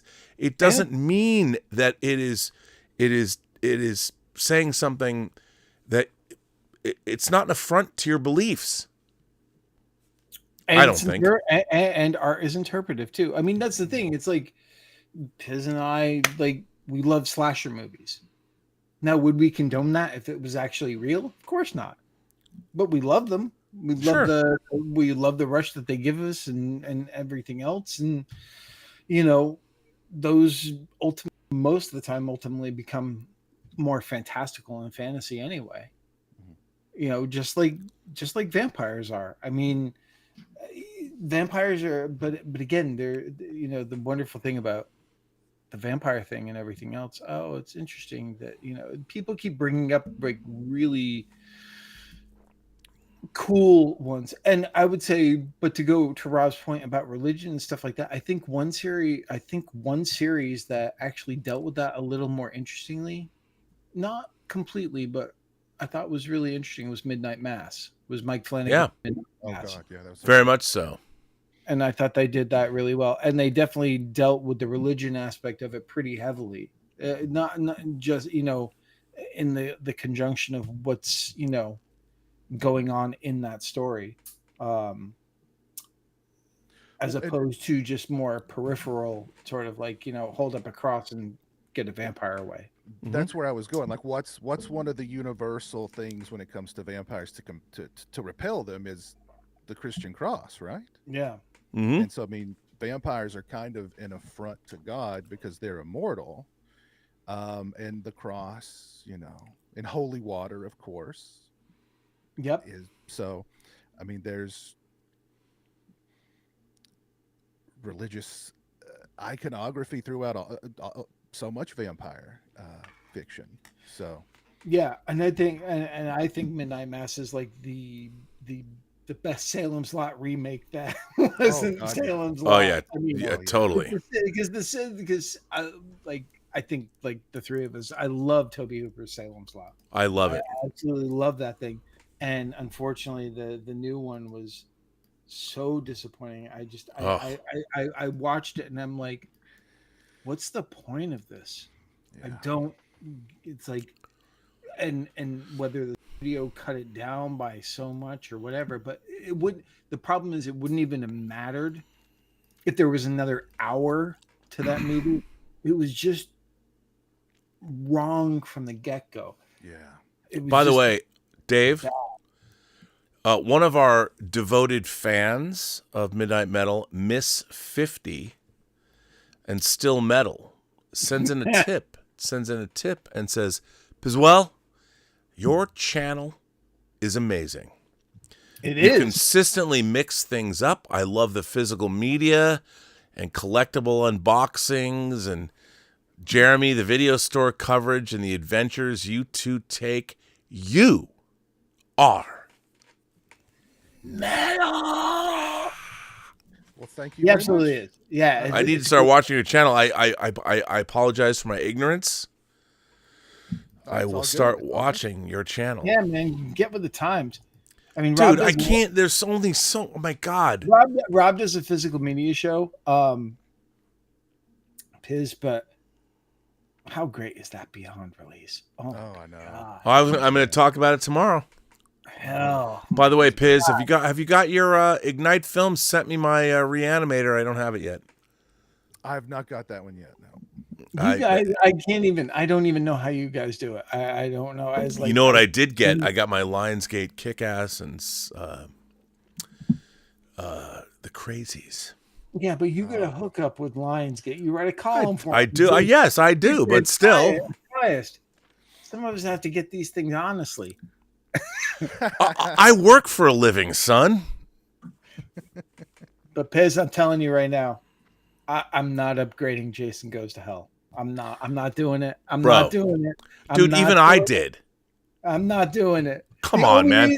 How do you not pre-order Jason Goes to Hell and Jason X? How do you not do that?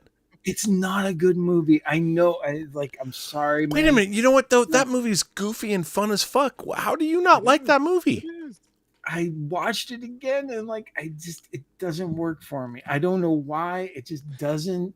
But that's okay. I'm way more interested in the documentary that's coming out that Felsher did on it.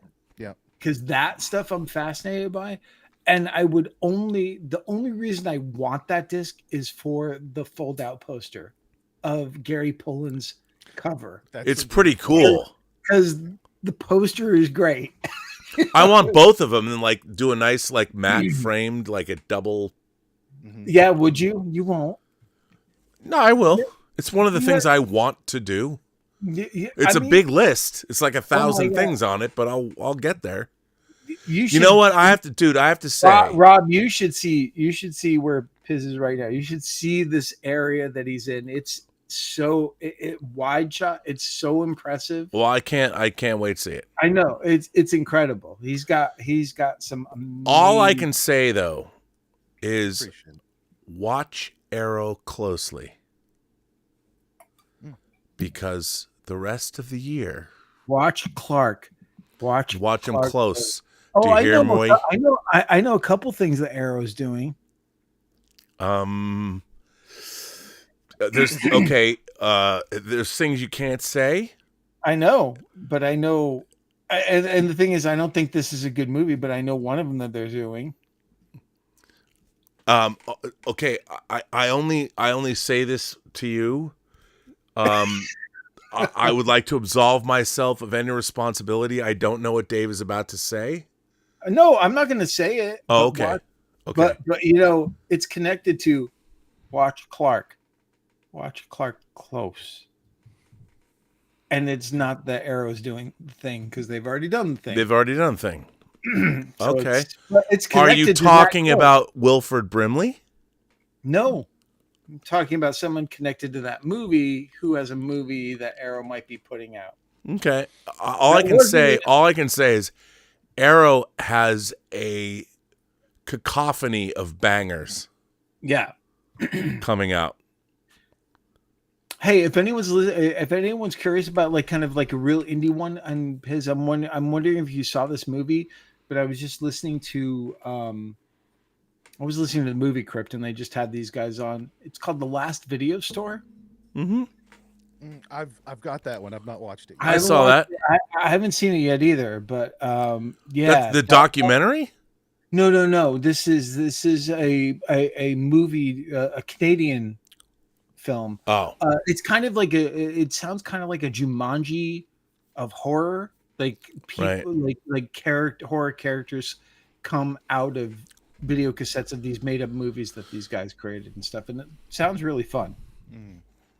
I look, all I can say is that the next 2 years of physical media is going to be fan-fucking-tastic. Okay. I want to digress from the vampire thing for a second, guys. Do you have a holy grail anymore for physical media? Yes. Something that hasn't come out? Well, I mean, mine has been Fright Night 2 for me. Right, and that's coming eventually. Coming out. But you didn't get it because I have it on Blu-ray. Well, no. This is an official. Did you get it from Stinky Tuna? I don't. Stinky Tuna was a bootleg. They became the Tuna Train, but Fright Night 2 they released. And what they would do is when it aired on cable or something on in HD, they swiped it, and I'm sure he's got something. I don't advocate the fact that I have The Empty Man on Blu-ray. I'm sorry. I have Hellraiser. I have the new Hellraiser on Blu-ray, which I know is not a huge favorite of people, but I liked it. I liked it too. I liked it, and I loved The Empty Man. That's one that people. The Empty Man is great. The vote on for, such a good one. I loved it, and but is there Is there a horror holy grail after like Friday Night 2? Is there really one anymore? Horror one. There's I don't know if you'd call it horror, but there is a movie that I owned on VHS in the early 80s that I want. What is? Ken Russell's The Devils. Oh, The Devils. Okay. I want the uncut The Devils. I had it. I'm sorry. I saw that movie in the theater. I thought it was overrated. I understand, but I want it. I actually have a list of movies. Oh, nice. Oh, lay it on us. And the top of the list right now is Pin. That's well, I love Pin. Pin is on there. The Midnight Midnight Hour. Dark City was on there, but we're getting that. You're 4K. getting that. Let's see what else have I got. Clues? Elves. That's all you, pal. Elves. That's all you. That's all God, you. I love Elves. I did a video a few You're months young. ago. That was my most wanted physical. Right. Did a new physical media release or an upgrade. So this is like part 2. Okay. And there's some viewer requests on here too. Like a lot of people had requested that Werewolves TV series that was on in like the late 80s, early 90s. Sure. I do have a foreign DVD set of that. Mm-hmm. There's a movie called Summer Camp Nightmare, which I'm not a big fan of. It's not that good, but it's Penelope Spheris. Penelope Spheris, and that one's been, lost on VHS for many, many years. Let's see. There's a movie called The Ugly that I absolutely love. It's the Australian movie. Yeah. It's Australia, New Zealand. I don't remember it, but yeah. That's right. Is it Australian or New Zealand? I thought it was Australia. It might be New Zealand though. You might be right. It's one of the two. But that's a great serial killer flick. It only got a DVD release that I'm aware of. It needs like a 4K for sure. The Fly 2. That's a Blu-ray. There's a Blu-ray. It needs a 4K. Okay. And Glenn Morgan's Black Xmas. I think that one needs a 4K. Okay. Or at least an official Blu-ray release. Something. Exactly. That's such a beautiful, colorful, vibrant. Oh, I had the Blu-ray, which I'm sure you do too. Yeah, it's a great looking movie. It's a really fun movie. Just don't watch it back to back with the original. No, you're fine. You're fine. Yeah. I did that one year.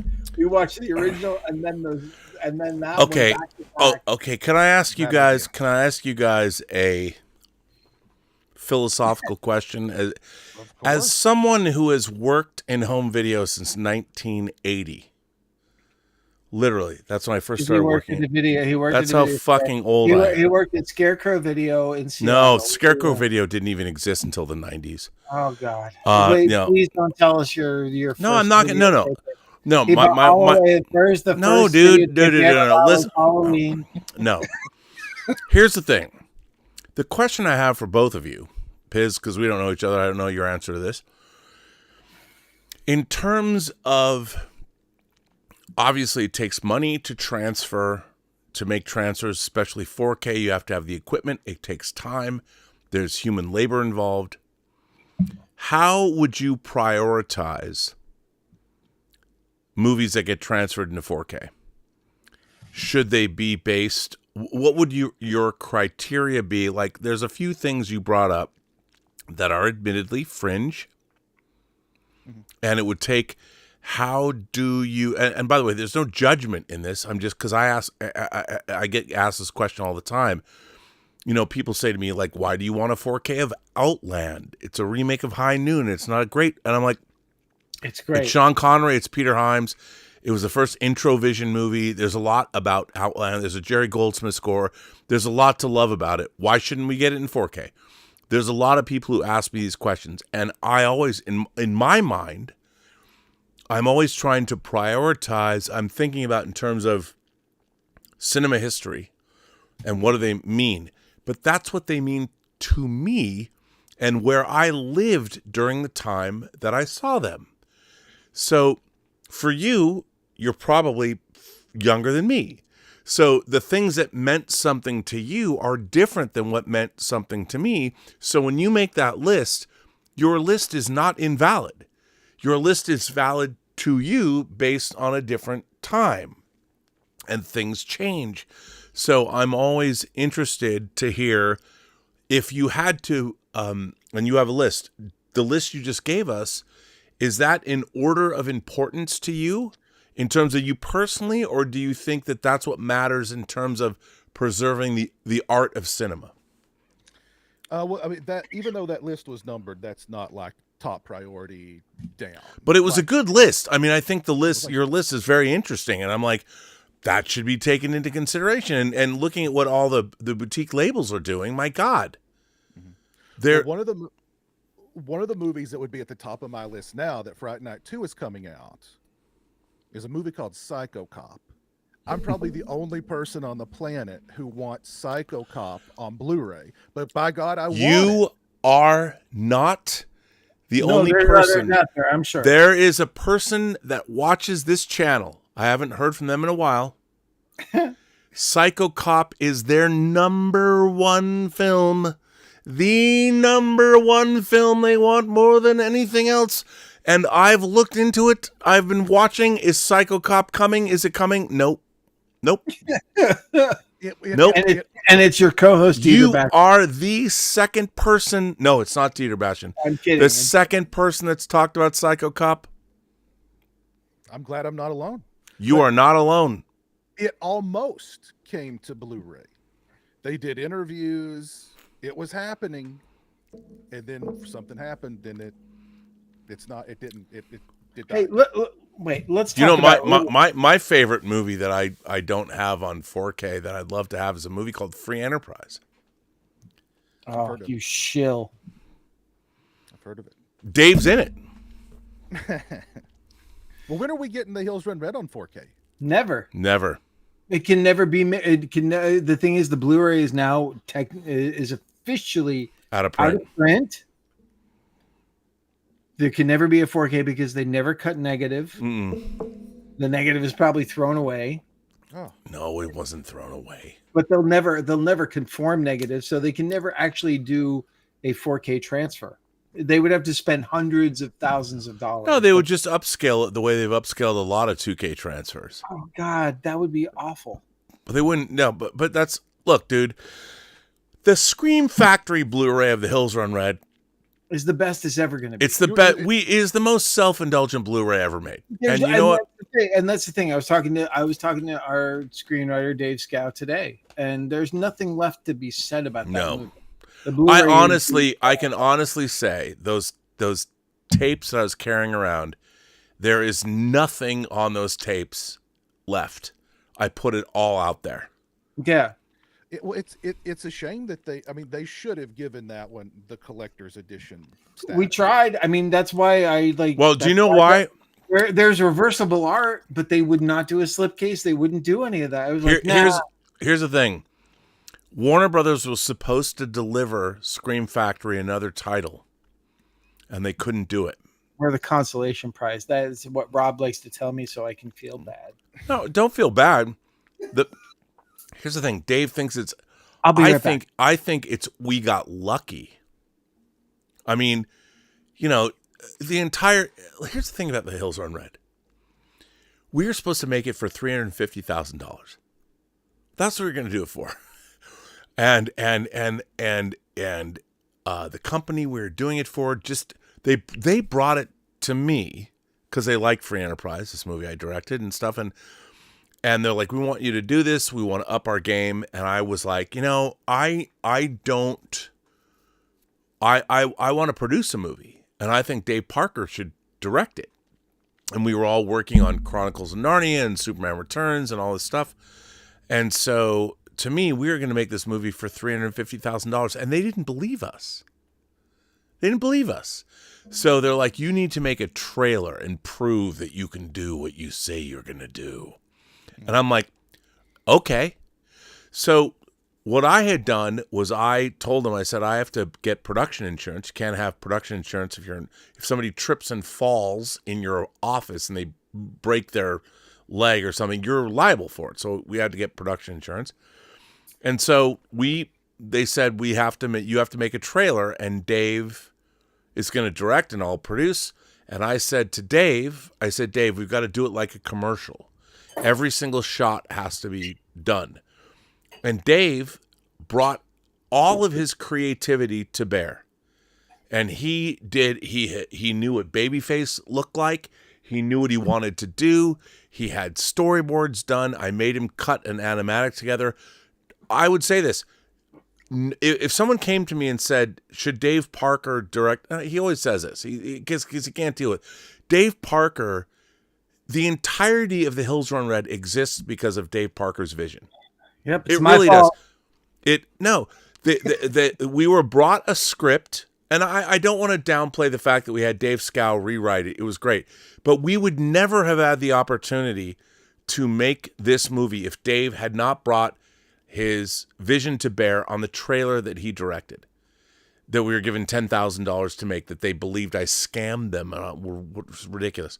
But so Dave did, I told him, do it like a commercial. We'll make every shot.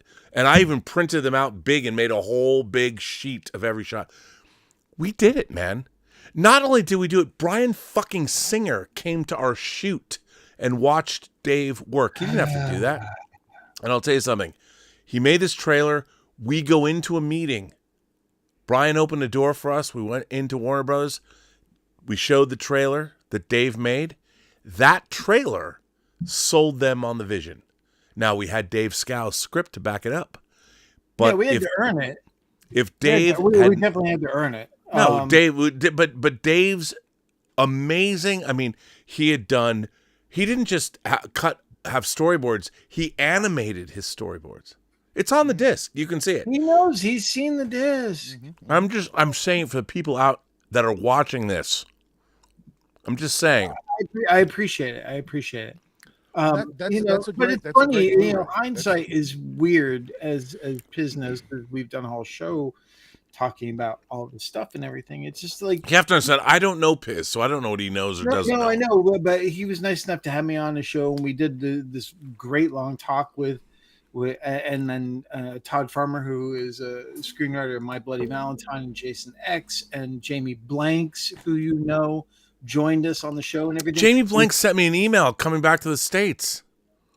Oh, nice. It's funny because the producer I was just working on, she's Australian. She worked with Jamie on several projects. I love him. He was awesome, dude. And then he just disappeared. And he wrote me recently, or I don't know, a year ago or something. I don't know. Yeah, he's great. He's awesome. He's great. But it's funny because hindsight always, like, you just sort of, you look at sort of the, again, I think it's this and Rob, you can speak to this too. I think the shortcomings come when you're in the thick of it and everything else. It's like you're looking at the script and you're making it and stuff, and there are times where, especially with our compressed time, and we had 24, 26 days, which was pretty big for a movie like that at that time. At any time now, but we're also in a foreign country where there were 5 different languages spoken, and we were at war, basically, with the line producers and their DP, who did a great job. I would say you guys worked together well. But he could have done, if we had gotten the DP I wanted, it would have been so much better. Well, if we got the cast we wanted, not to say our cast wasn't good, but we got No. I love the cast. Our cast did a great job. But what I'm saying is, and they were anchored by our first choice, Bill Sadler, which is crazy.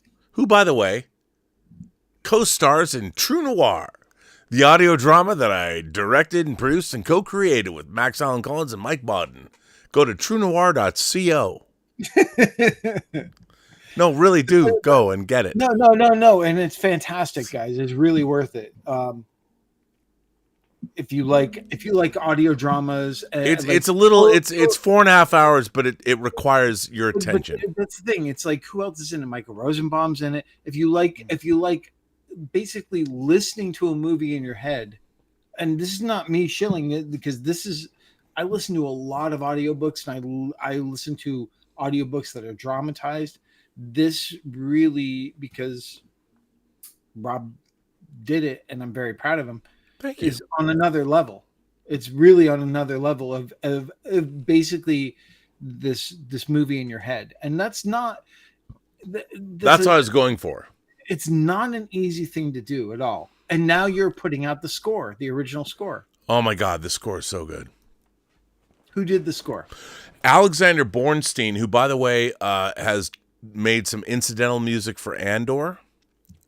What's really interesting about here's an interesting idea, or if people want to understand how Hollywood works. I met Alexander Bornstein working on a Star Trek fan debacle called Axanar. And he had scored Prelude to Axanar that I edited back in 2014, 11 years ago. And his music was so good that I loved it so much that I was hired in 2015 to edit a movie called Paradox that Mike Hurst, a friend of mine, wrote and directed.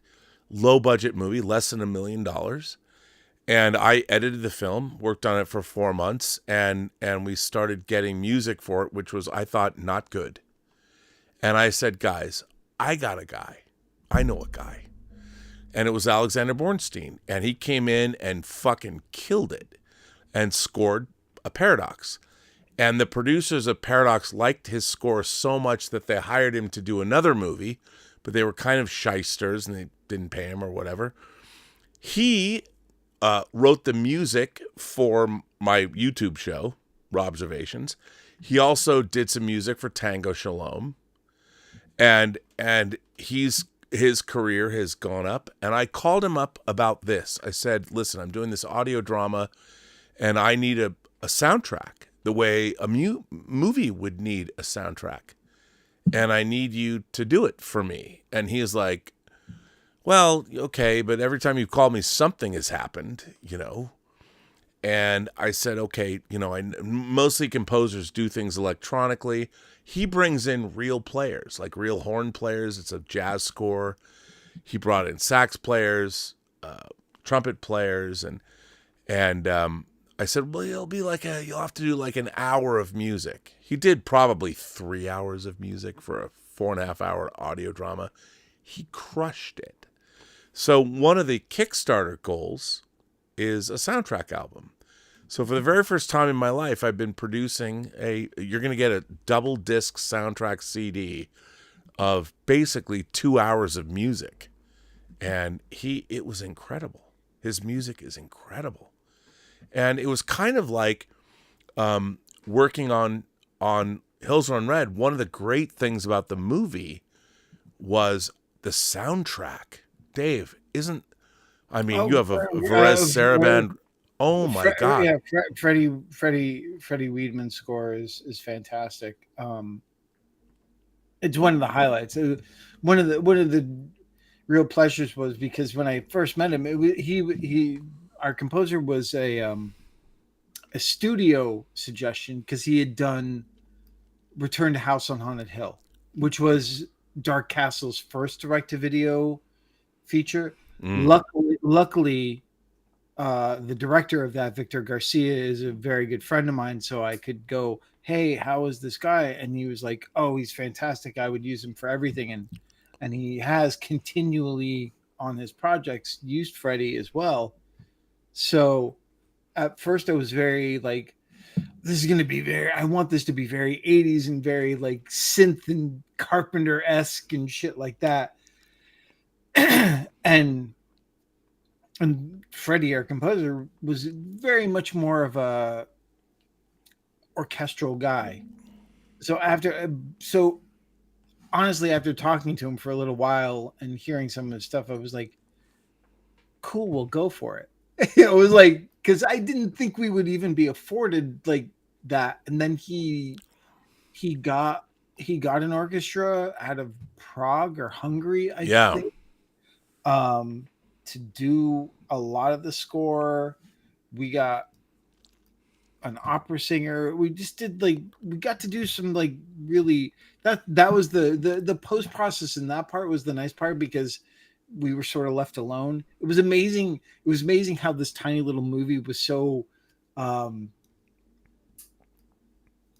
handled in a way by the studios and the companies and stuff like that. This nothing means nothing thing. And I hear other people like Joe Lynch, who was like literally Tom Rothman is like telling him, like, look, I can shit in a fucking DVD box and call it Wrong Turn 2 and people will buy it. Just as long as you're on time and you're on budget. I don't give a fuck what you fucking do. Dave, I have to look. It's just kind of funny, but no, hold on. Let me make a point. But the funny thing is, and Rob, I don't know if you'll agree with me on this. The point I wanted to make earlier was, you know, when you're on set and you're making the movie and everything, and we also had this really, I had a really weird experience that Rob, I think you know about, but I'm not sure if you do, where Scout sent us the latest rewrite. Oh yeah. And the studio didn't like it. They liked the earlier draft more. So literally I had about 24 hours to personally, I had to combine elements of those scripts together to make the shooting draft. And it was really difficult. And then when you're on set and maybe it's me and maybe this is why things haven't progressed or whatever. I'm not being disparaging. I'm just being honest here. Is like there are logic things and stuff where you go, if you had a minute, if you had a second to step back and go, yeah, wait a minute, that doesn't make any fucking sense. Why the fuck are you doing that? And yet you don't have time, so you do it, and then you edit it, and then it's there in the movie, and it's there. It's like, well, fuck, we couldn't do that. You know, it's just sort of like, which I think time always is the thing that in whatever aspect, whether it's in post, whether it's in production, whether it's in script or something, time is always the thing that really differentiates the movies that truly stand out and rise above, and then those who have like, and this isn't disparaging. This is me feeling really realistic about it. Piz knows this. Rob, you know this way too well.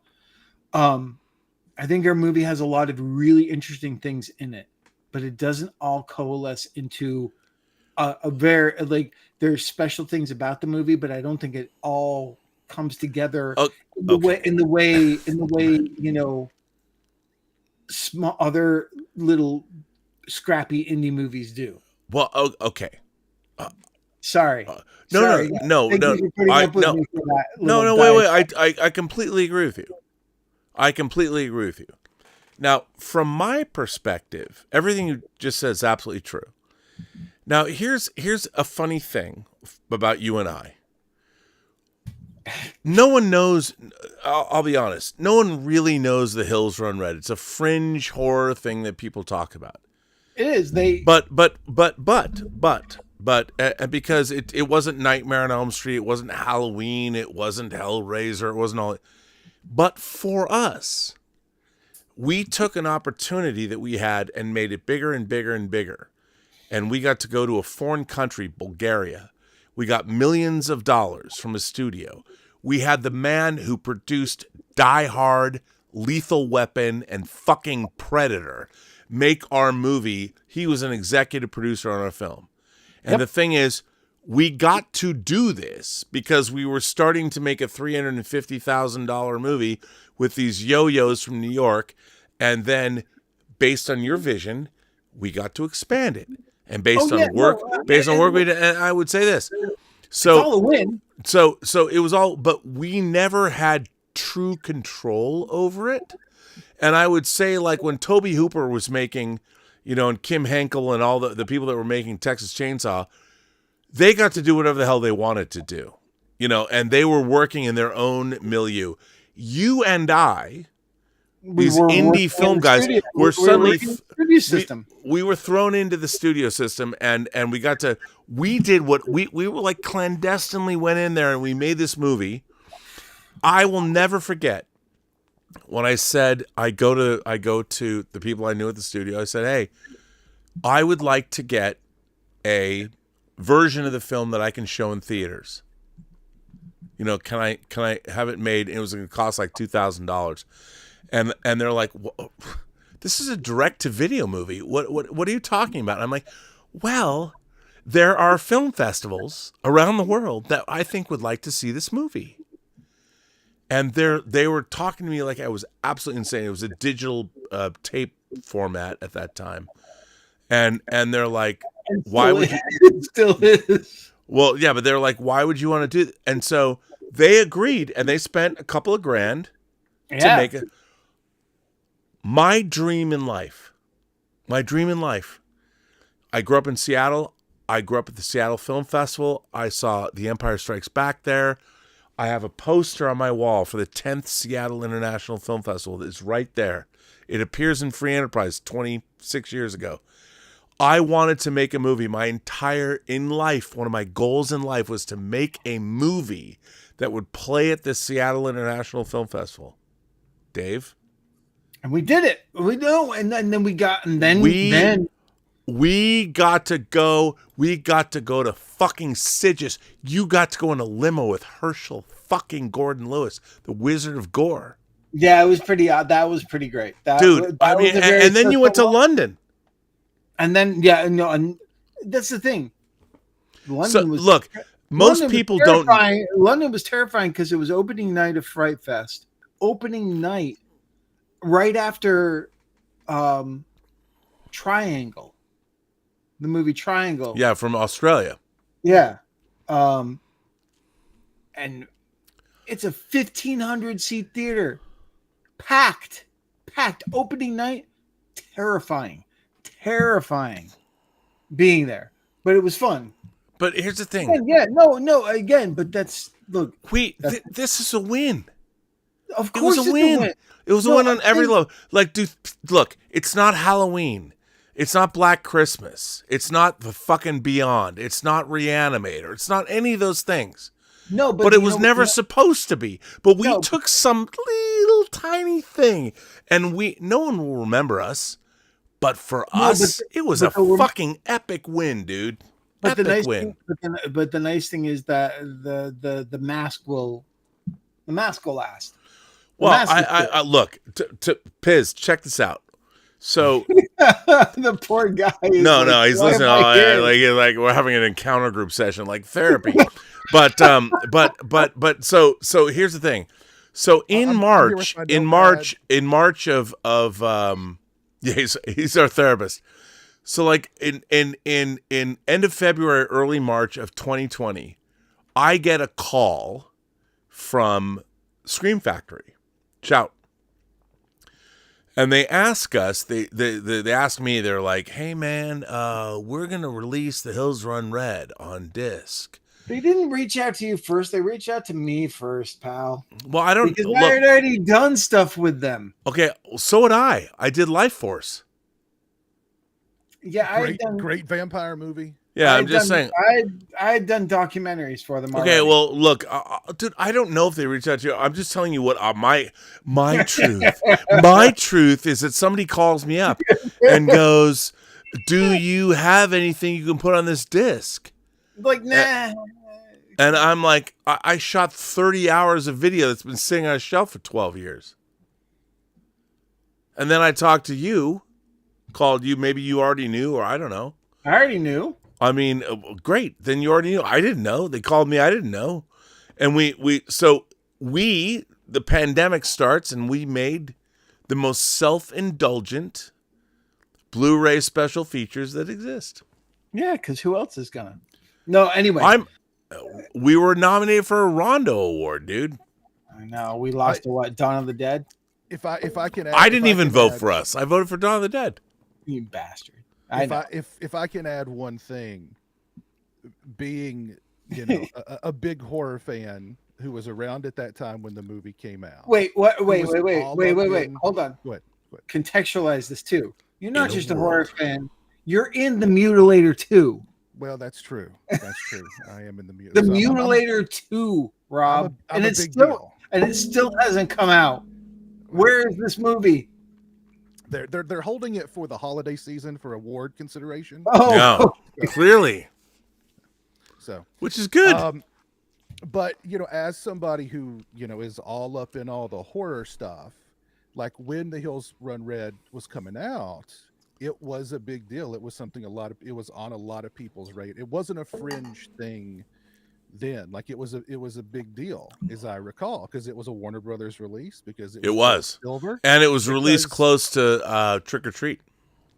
Released Because- close. It was released on the same exact day. Okay. and Yes, it because was. and because a lot of us remembered Dave from The Dead Hate the Living, and that was one that a lot of people loved. So it was like, okay, cool, let's go rent this when it comes out. So Well, anyway, I wouldn't say it's super fringe. I wouldn't say it's super fringe. But it look, for me, it was an epic win on so many levels. No, it's all a win. Don't get me wrong. And It's all- the fact that in 2020 we got to make the most self-indulgent. I got to take all this disc stuff and by the way, Dave found some kid in like Indonesia to make all these cool animated titles on Fiverr. yeah, That kid was great. yeah. No, it was cool. Let's move on. Okay, I'm sorry. We have this. I feel like half the time we do Midnight Metal, we're doing therapy. Um, In a world, let's we're talking about vampires, Dave. we talked about vampires. Okay. There are many people that have Funniest vampire comedy that you love. There's a lot of like great cheesy ones that I love. If I could, real quick, before Yes. we move Please. on to that. Yeah. I do want to throw out two more vampire movies that are a little obscure. One is very obscure, but both of them I love. One of them is called Transfiguration. I don't know that one. It's about an inner city kid who thinks he's a vampire. He's all his. It's I don't even want to. It sounds like Martin. It's so good. Kind of like Martin, but in the inner city. Oh, you know another one? Leif Yonkers, Darkness. Darkness is awesome. Darkness is a fucking great That's homegrown. that one was supposed to get an Arrow release years ago, and then I think there was some issues with the materials, and hopefully it's going to come out soon, because that's a great one too. And there's a found footage vampire movie called Affliction. Yeah. I really enjoy About that. So, but Transfiguration used to be on Shudder. I don't know if it's still there. That's a great one. I love that movie today. I don't. Do you? I have to admit, right now, I don't subscribe to Shudder. By the way, is that $100 bill in your hands, Dave? Are you snorting blow, or is that what is that? No, it's not. It's not a hundy? Sorry, I don't roll like you. Well, I don't roll at all. You can't get great cocaine anymore. It's all cut with fentanyl. I wouldn't do drugs. It's just a vape, dude. 20 years. By the way, Nick Tomato is rude. Rude. It says something about Piswell. I'm not even going to repeat. It's like, you know what, Nick Tomato, can I ask you a question, sir, if you're still watching the show? You're angry we're talking about fictitious vampires. I think Nick Tomato is just sort of trolling. But Well, it's of cool. course he is, but It's cool it's because like we're not banning him. no, we're not. No, we shouldn't ban him. But the real question is, like, what do you hope to achieve, dude? Like I would ask you, you can do better. Like, if you're going to come here, add to the conversation. What do you think about vampires? What do you think about the devil? If you're a religious zealot, please explain to us how your religion can maybe save us all, and tell us how through fiction perhaps we could learn more. I would love that. But why personally attack people that we have here on the show because we're trying to convey our love of genre and fiction? I don't know. Anyway, See, we love to call them out and give them a forum, which is different from other places. yeah, we allow It's anybody, wonderful but because there are times where I get people who hate the fuck out of me on this show, and I'm like, bring it on, come who on. hates you? By the way, you know what Hannibal Lecter said? Eat the rude. And he was right. He should eat the rude. But I Major don't Chai think- Chai says, by the way, coolest vampire music video. Eddie Money, I think I'm in love. Oh, wait. No, I've got one, and it Wait, pertains okay, to- okay. If you're gonna tell Major Chai Chai she's wrong, you Yeah, tell an Air 'cause it- Force Major she's wrong, bro. because it pertains to our show, Midnight Metal. Wolfgang Van Halen just put out a video with his band Mammoth, directed by Robert Rodriguez and Greg Nicotero. Oh, wow. It's on YouTube now. It's a vampire thing. Fucking. Okay, how does anyone know that? I'm letting them know now. Let them know. Okay, it's fair. Okay. I'm letting them know. We like catch up with the times. It's like Midnight Metal. Be up with the times, man. It's fucking great. It's Which so is good. It's so much fun. Darth Plato says the coolest vampire is Nick Knight from Forever Night, the TV series. What, Rick Springfield? I remember Forever Night. Jesse's girl is a vampire familiar? He was in the movie, and then they made a series of it with someone else. And his last name is Knight. That's why it's called Forever Night, right? Mm-hmm. Sure. And then there was what that show called, was it Moonlight? Yeah. Oh, come on, guys. Okay. Oh God, I remember that one. yeah, Moonlight. Oof. I remember that. Okay. This is interesting. This is Signal Strength 5 says, I think we're all having an opinion on this one. Sorry, off topic. I just watched Martyrs. Holy shit. What a disturbing film that I couldn't stop watching. Any thoughts or theories on the ending? The ending is what makes the movie. I agree. Oh, Spooky Dan is on. Spooky Dan is here. Hey, Spook. The Martyrs ending is what makes the movie. The whole middle of that movie, in my opinion, would be complete bullshit if it didn't have the ending. I agree. I think the ending. agree. Oh, go ahead. Sorry. Oh, I was gonna say, I totally agree, but I do not. I'm not a fan of Martyrs at all. I watched it once, but I almost feel like once is enough. It's the same thing. Like, yeah. I've seen Irreversible once. Mm-hmm. I've seen I 2/3 of it once. I don't need to see it again. Yeah. But I've But seen ha- it. I Gaspar Noé's Love multiple times. I've seen 3D Enter the Void in at least 3D. 6 times. By the way, In 3D multiple times. No. I would say this. You know, so for me, Martyrs was a weird thing. I was reading articles with the director in Fangoria and all that. I was reading all these articles about it. I heard about it. It was the first time when I was reading interviews about the movie that nobody could tell me what the movie was about. I'm reading these things and people talking about it being extreme and all this craziness. And I'm like,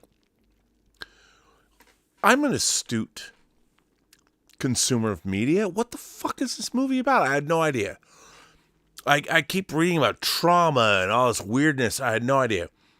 So when Dimension Extreme released it on DVD, I want to say in like 2008, it didn't come out on Blu-ray. I bought it. And I put it on. And at the time, I watched the movie. My jaw hit the floor twice in that film. I could not fucking believe what I was watching. And I had no idea where it was going. And when it was over, the word gobsmacked comes to mind. I'd never seen anything like it, but I did feel that Martyrs, the end of Martyrs, is the horror version of 2001. Where this is so weird to say. I found the end of Martyrs uplifting. because it gave me hope Yep. Exactly. That's that why God exists and that human experience, despite what happens in the film, that the experience that humanity has of existing matters. And I was blown away by that after seeing that. To me, that is look. A Serbian film is look. I'm just saying. Martyrs means something. Yeah, defend Serbian film, pal. I'm not gonna defend it. I'm not. But if you want me to, I have a defense for it. But I think that Martyrs, at the end of the day, it has, you know what? It's like the old lady that's trying to sell Max Wren in Videodrome Samurai Dreams. And she tells him, don't look for it, Max. Videodrome, it has a philosophy. And Martyrs has a philosophy. And that's what makes it a great film. A movie perhaps I never want to see again. Speaking of Samurai Dreams, has anyone seen The Shrouds yet? No, and I can't believe I haven't seen it. I'm really curious about that. It's still playing. I think I'm going to go see it tomorrow night. I mean, if you read Dan Schweiger's review of it, he just made me angry. Do you guys have a favorite film of the year so far? I mean, I know we're only in, May, but Ooh, I've missed so much because I was out of the country and everything. I think Sinners is my favorite movie of the year. And it's And not perfect by any stretch of the imagination. And I haven't seen that yet. So there's so much more going on. You know what it is? Sinners is a full meal. It wasn't Until Dawn, that's for sure.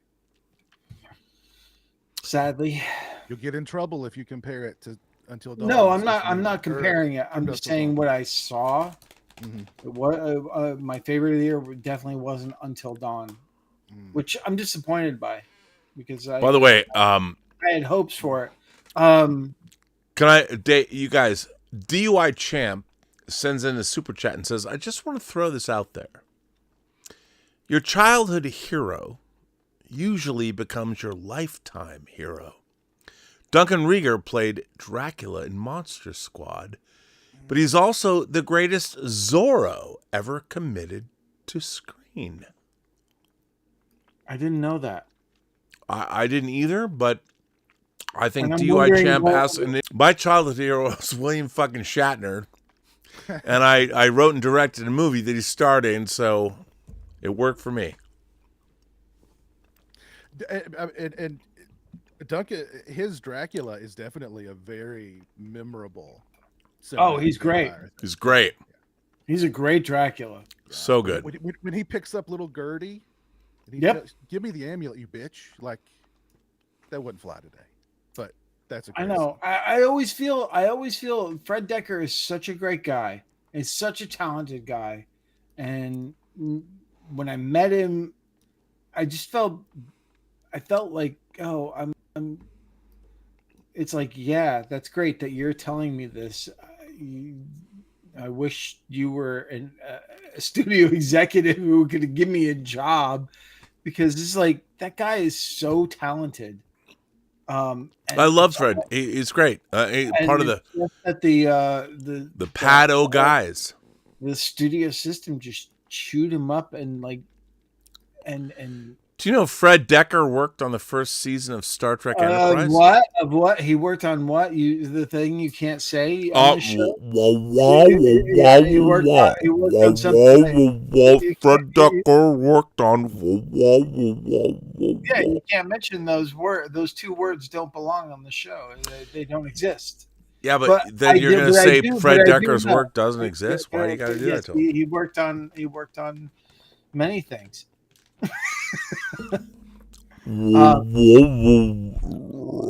Lights of Zatar.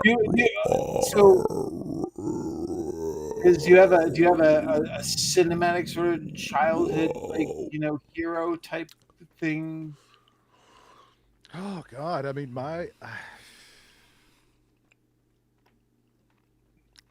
my heroes growing up were Jason and Freddy and Michael Myers and Okay. those guys. You know what I mean? Yeah. So, Yeah, and I was the nerdy guy who like it was Carpenter and Romero. So it was like those were my hero. Like when I got older and I realized, well, there were guys like John Carpenter who created made them, Toby yeah. Hooper, and it was like, okay, so those guys are pretty, they're responsible for. They're pretty cool. They're all right. Cool. They're pretty cool. Yeah. Thank God, knock on wood, I got to meet all the. I like the only quote unquote cinematic hero that I have never met is Spielberg. You know what? Me too. I've met and spent time with all the others. I've either interviewed them or met them. Yeah. I even got to meet David Lynch, thanks to Charlie. Me too. I stood in for Lynch. I was a hand double for David Lynch, and then he came up, and I was shooting behind the scenes for one of the extras on a Twin Peaks thing, and he was like, "What camera is that?" I was like, "This is amazing!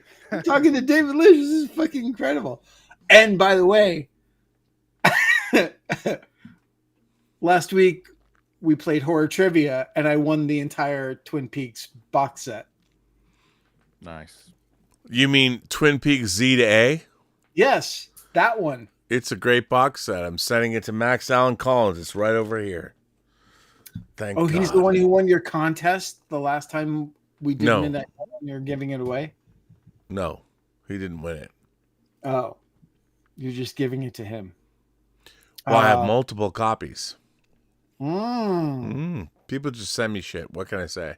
I know. He's lucky that way. Lucky guy, man. No, I haven't sent him anything. I keep telling you. Do you get shit sent to you? Piz?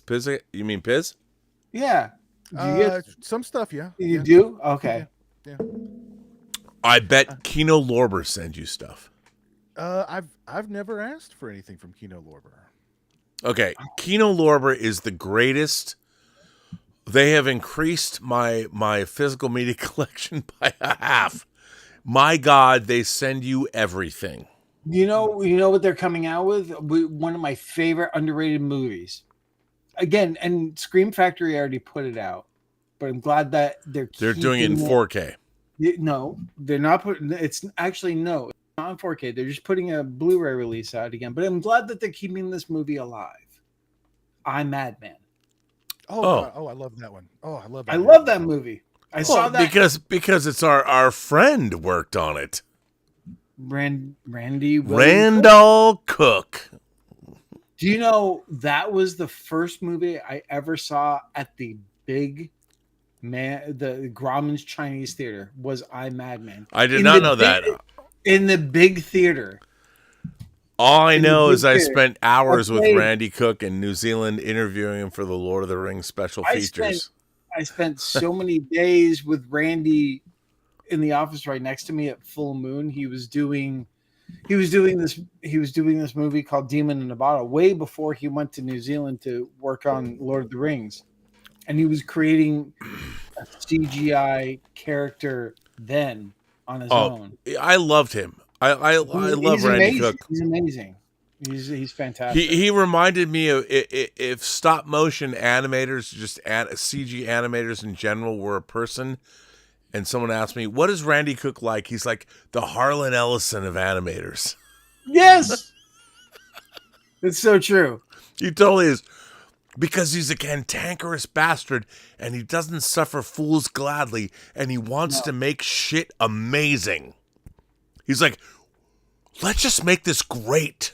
And why are you stopping me from making it great? I love that about him. He's the best. Well, Kino was going to release a really good vampire flick. I mentioned it in the chat before I joined, called Nightlife with Ben Cross. Yep. Oh. And I'm not sure what it was supposed to come out at the beginning of this year, and it never did. So I'm not sure what's happening there. But that's a really good, underrated vampire. It was like a made-for-cable vampire movie. Yeah. Yep. But good stuff. And look, funny, because you also reminded me of like the other Nightlife movie that's never come out on DVD or Blu-ray, which is this zombie movie with Scott Grimes from Critters and stuff like that, Nightlife. I remember that getting a big push in Fango at the time and stuff like that. And I was like, where is this movie? I know it's not a great movie.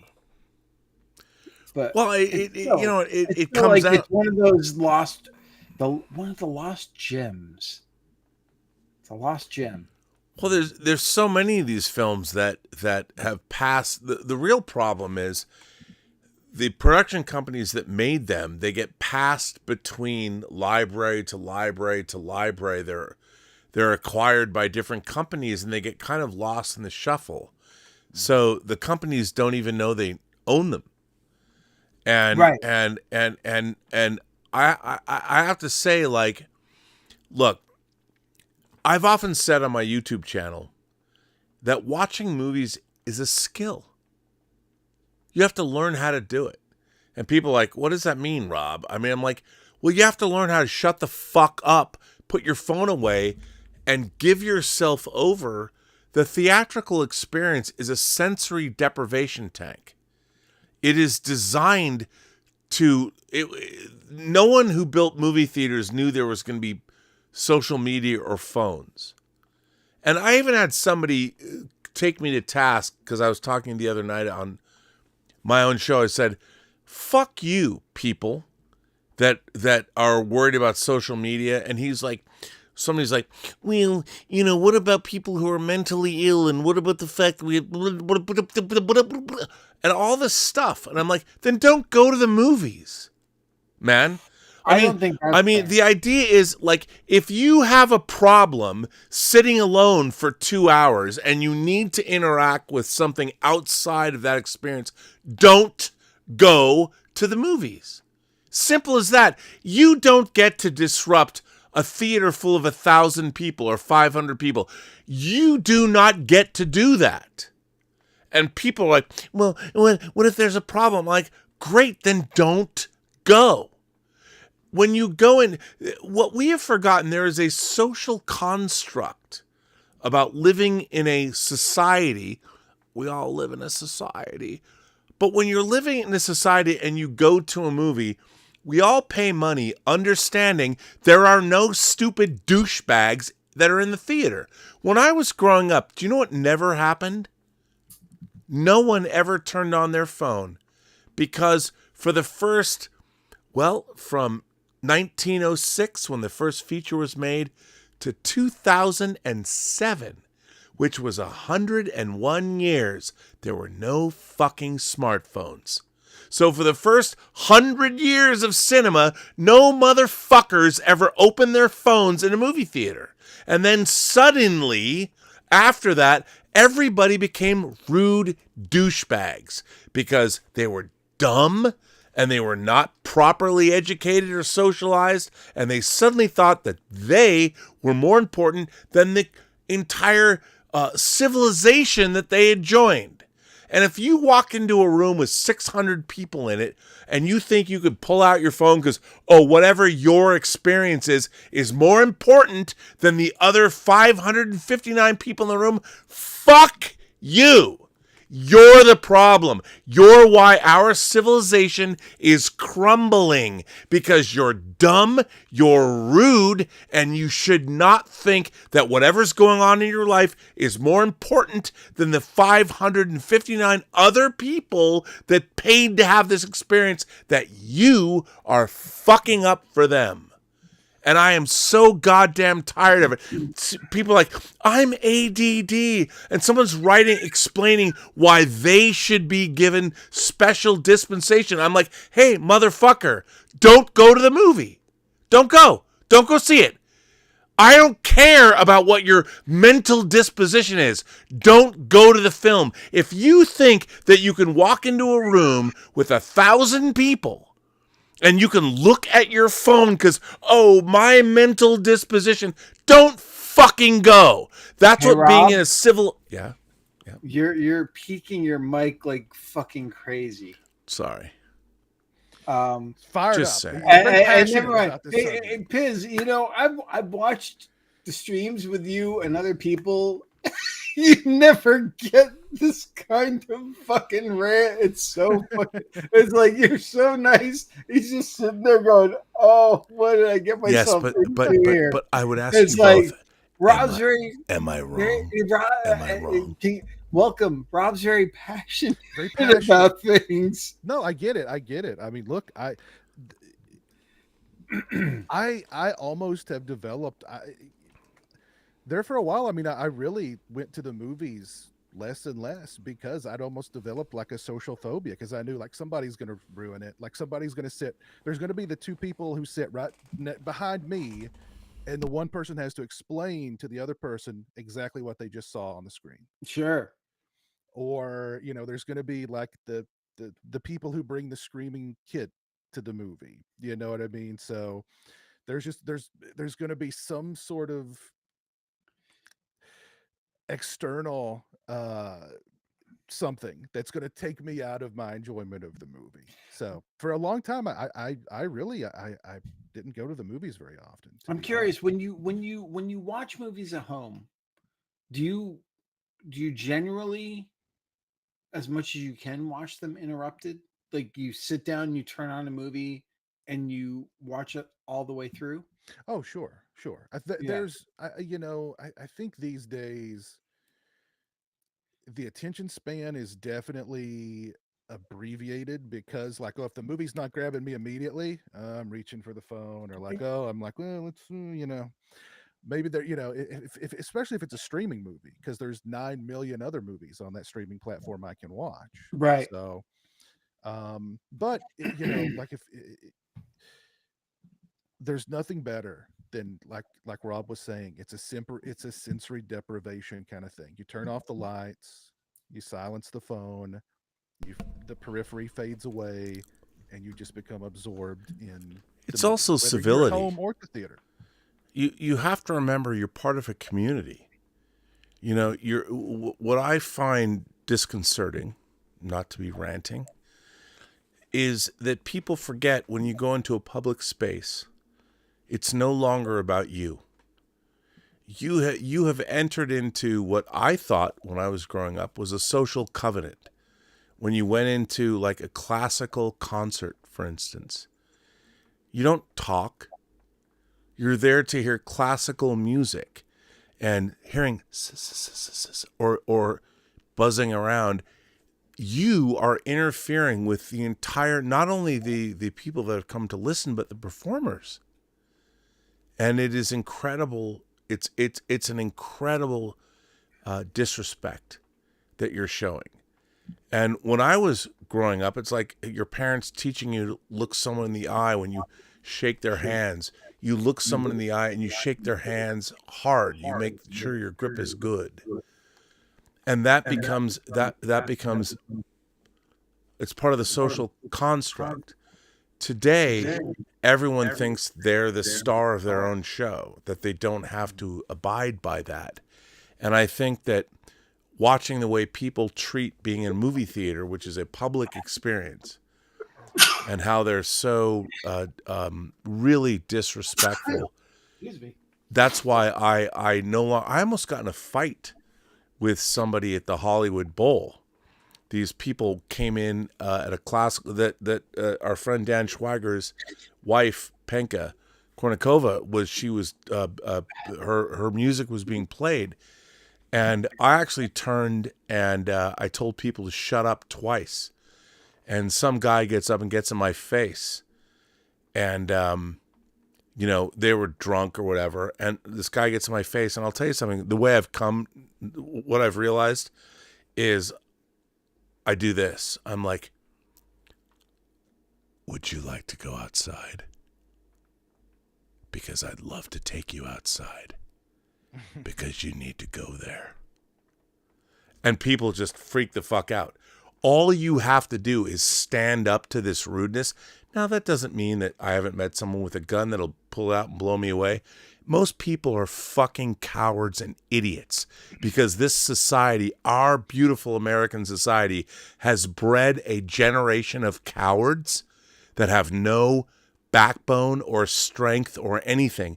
And if you call them on it in a certain way, Or better yet, you walk up to somebody and you get close to them and you say, why don't you come outside right Can I point out that you were at the now?" Hollywood Bowl, which is an outside arena?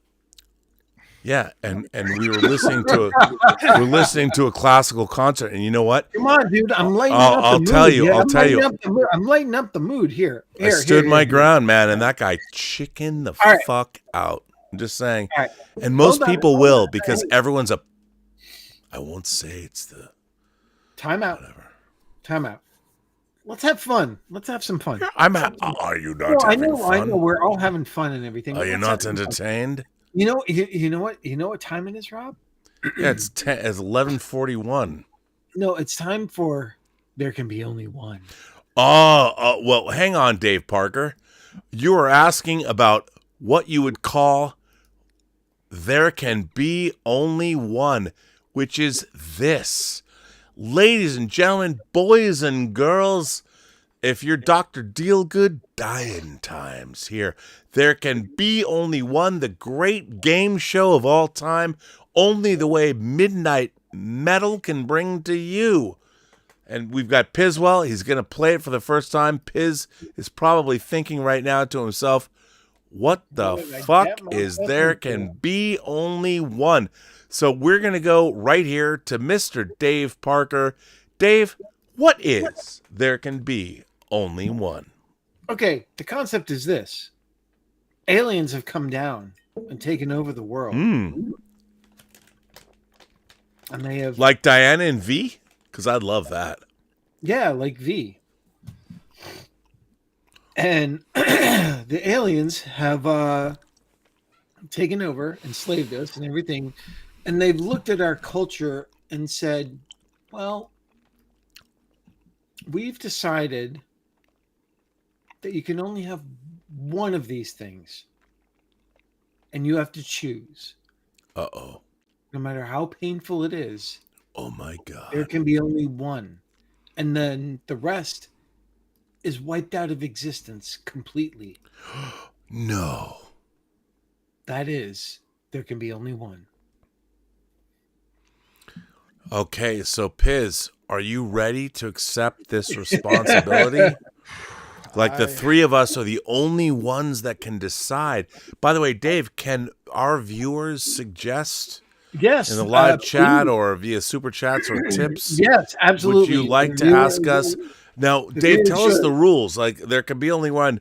You have to give us one or the other, right? Explain how it works.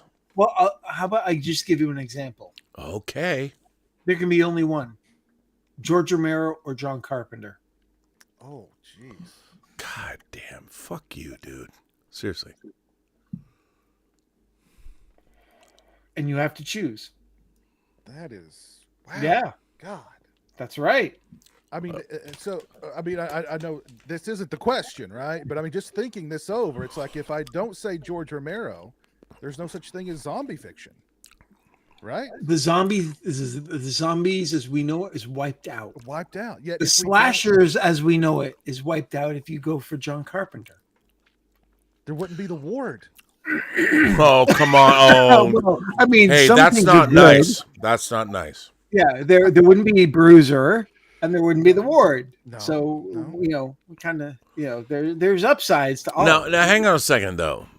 Oh wait, mean- you have to put the poll up too, Rob, for this. So Oh, we'll you're start right. with John Carpenter or George Romero. You are correct. All right, here it goes. Yeah, for the audience. Hang on, I don't even know how to do that. Let me find out where that is. Yeah, I'm but that's engaging the with thing. the audience. These are Start the a poll. painful- Here these we are the go. painful, tough Yes. questions. These are the painful, tough questions. Wow. Both have given us monumental. I mean, that's like you think of the Mount Rushmore. of I know horror. you have to pick one though. I mean, I okay. I've got to go. The only one that it would have to be Carpenter. I mean, Okay, it's up there. George Romero, John Carpenter. And no, Wow, And it's, no, it's and- exploding, you guys. It's exploding. Wow, John Carpenter So you pick John Carpenter is the one. I to don't stay. pick John Carpenter. I have not said. Okay. No. Piz picked John Carpenter to stay. Yes, sir. Yes, sir. John Carpenter is holding strong. I have to pick John Carpenter. I would pick John Carpenter too, as much as it pains me because my favorite movie of all time is Creepshow. Well, I'm going to end this. And then that doesn't exist anymore What do you mean it doesn't exist anymore? in this game. If I pick one, All right, look, I love both directors. You know, both of them changed my life. I'm going to end the poll. And, you know, the end, it's John Carpenter at 73%. wow. George Romero, 19%. And that was 26 votes. Not a lot of votes, but still. It was up for a short time. It was up for a short time. I mean, and you didn't pick. well, yeah, I would go with Romero. Okay. Only, you know, but it's tough because I love them both. I would add David Cronenberg, and I would short circuit. Well, I haven't gotten there yet. Okay, Dave, what is the next? What is the next one? The next one. I'm going to start. Tell me the poll. I'll start the poll right away.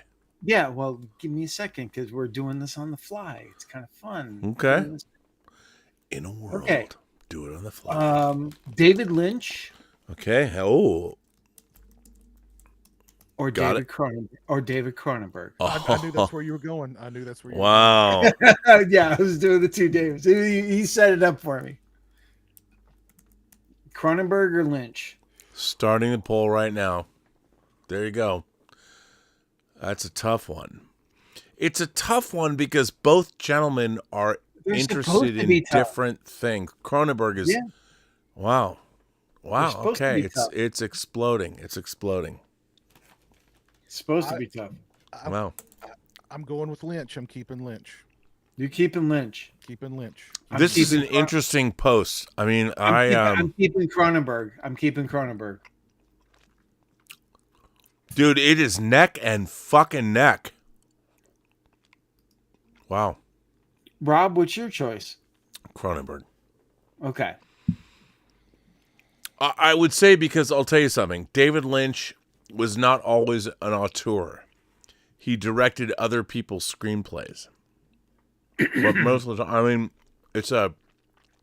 But so did Cronenberg. I know. It's tough. But Cronenberg, I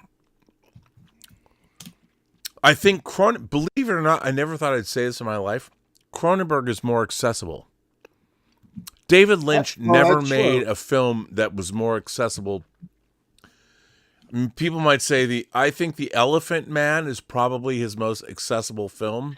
Absolutely. And The Fly is Cronenberg's most accessible movie? No, I would say History of Violence is more accessible. Come on, Excuse dude. me. No way. I think so. No way. Look at the box office.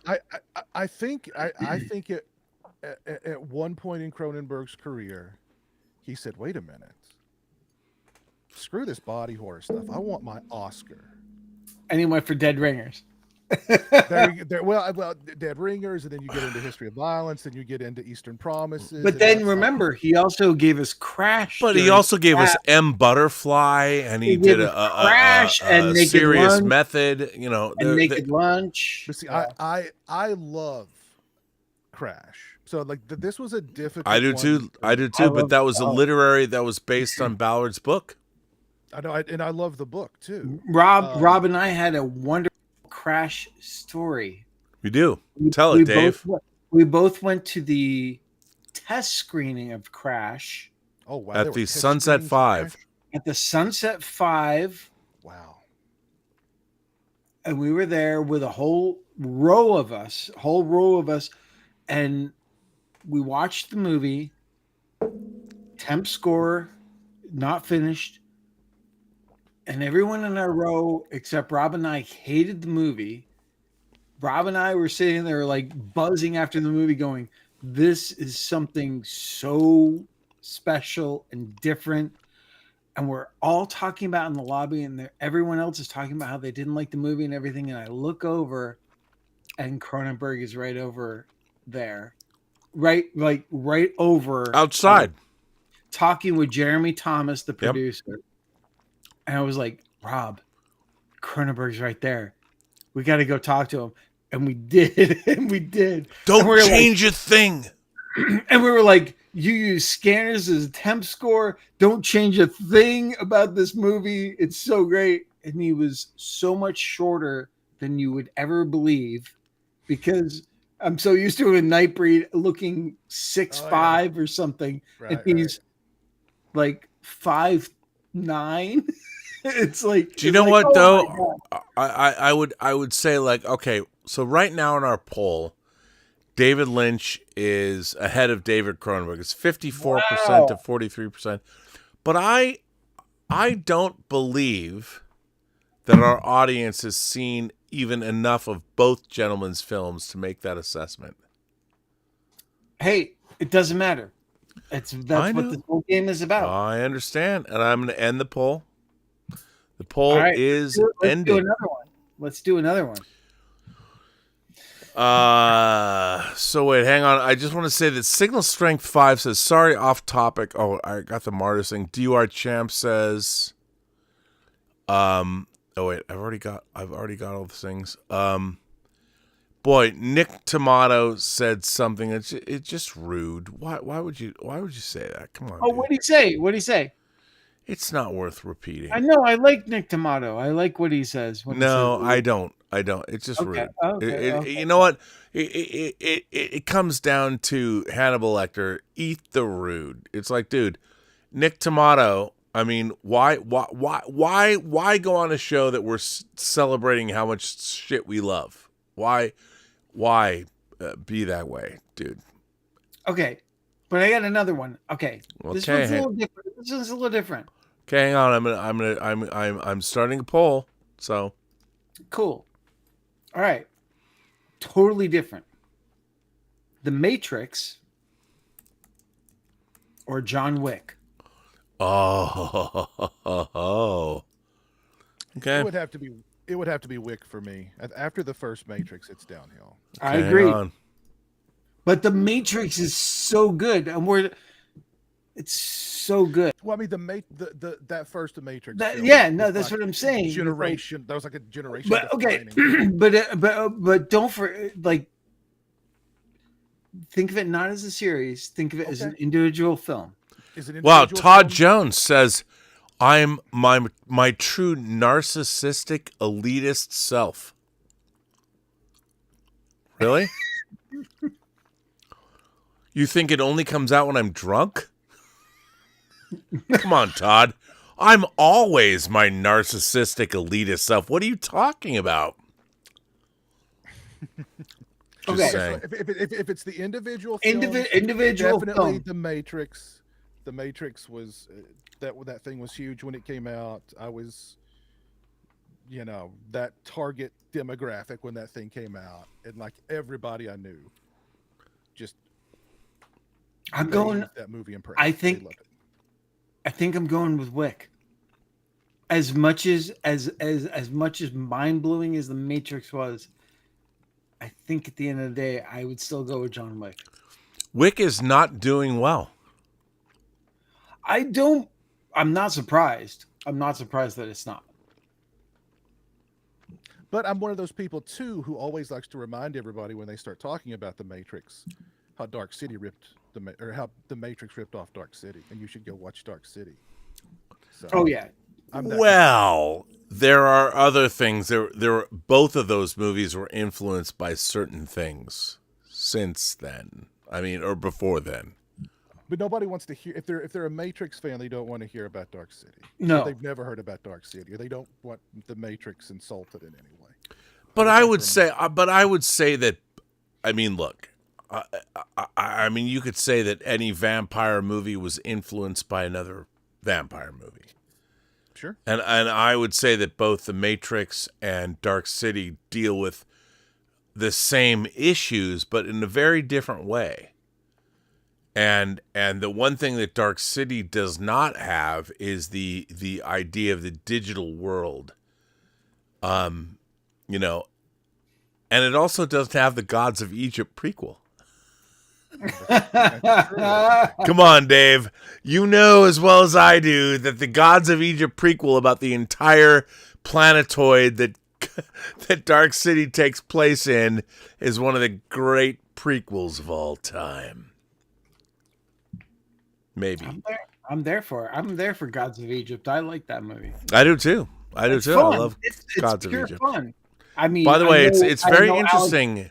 Alex, The Matrix is 60 right now. Before I end it, 63% to 34%. okay. We're gonna end that poll. All right, there we go. That's a shocker. And I love John Wick.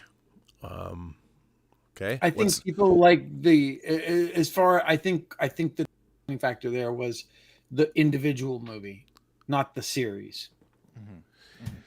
Yeah, but if you look at the series, I mean, look, as much as Matrix Revolutions and Matrix Reloaded might not be what people wanted, Matrix Reloaded has that car chase sequence, and Revolutions has this crazy battle. I mean, there's some incredible filmmaking going on in those movies. Absolutely. Now, the feeling we get, what's really interesting to me is that, like, everyone expects to be as elated as they were by the Matrix. But when they're watching something that challenges their perceptions and they don't feel as elated as they felt watching the Matrix, and they're watching the Matrix Revolutions, or what is it? Reloaded, the second one, Reloaded. You're watching that and you're like, it didn't make me feel the way that the Matrix felt. Well, because it would never do that, because you already saw the Matrix. No one saw that before. So when Neo wakes up in his battery after taking being red pilled or whatever, you're never going to feel that way.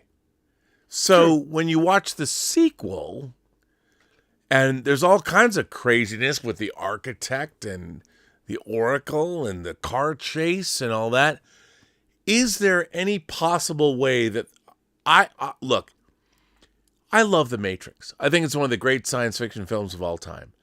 But The Matrix Reloaded is an insanely crazy, wild, ambitious swing after The Matrix. And the thing is, they clearly didn't know. The Wachowskis were like, okay.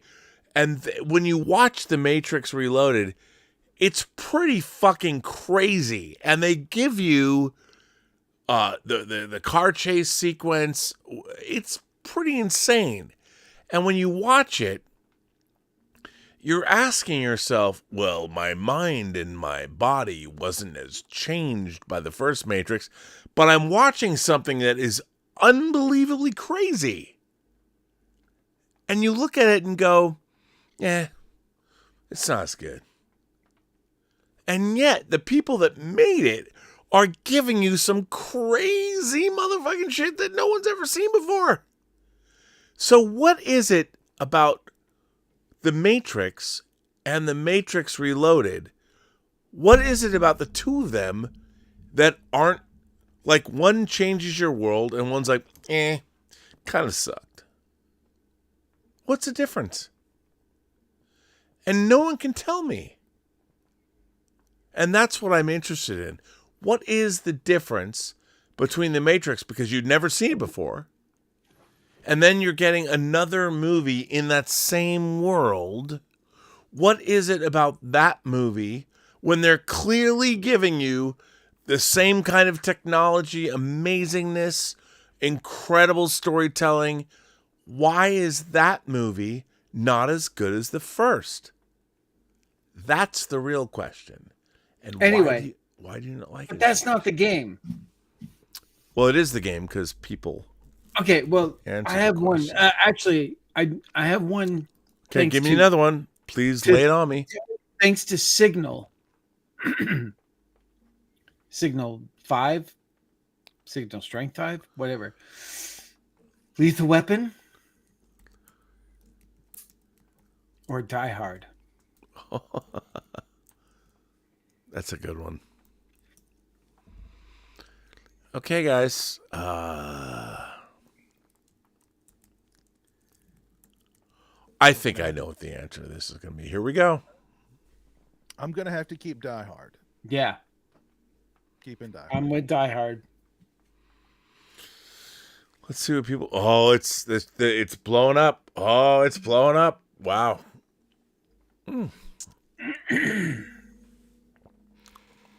Wow, this is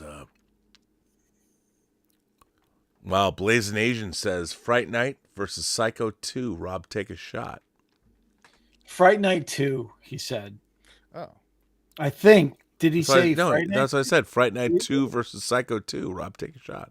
Oh, okay. Fright Night 2 versus Psycho 2. The funny thing about the people that love Psycho, I have to Psycho 2. I mean, it's. I don't. I mean, You're wearing the shirt. You can't. Pick by the way, dude, Well, it's no. not. That's not a reality yet. We're still on Die Hard. Come on.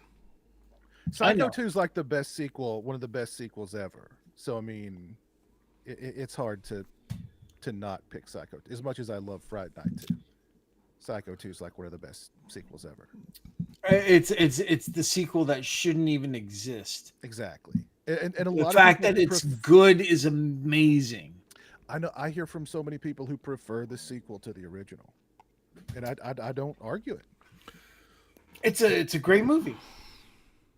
But who picks Psycho? Where are the people who Psycho 3? I love Psycho 3 too. Sleazy. Psycho 3 is good. Psycho 3, like Danny Steinman should have directed Psycho Yes. 3. It's the way it feels. That was Norman Bates directed it himself. No, it's so Okay, perverted. guys. I'm going to end this poll. Okay. Die Hard takes it 63 to 37. Ooh. Die Hard takes it. Okay. Okay. Okay. Can I throw one out myself? Here it is, guys.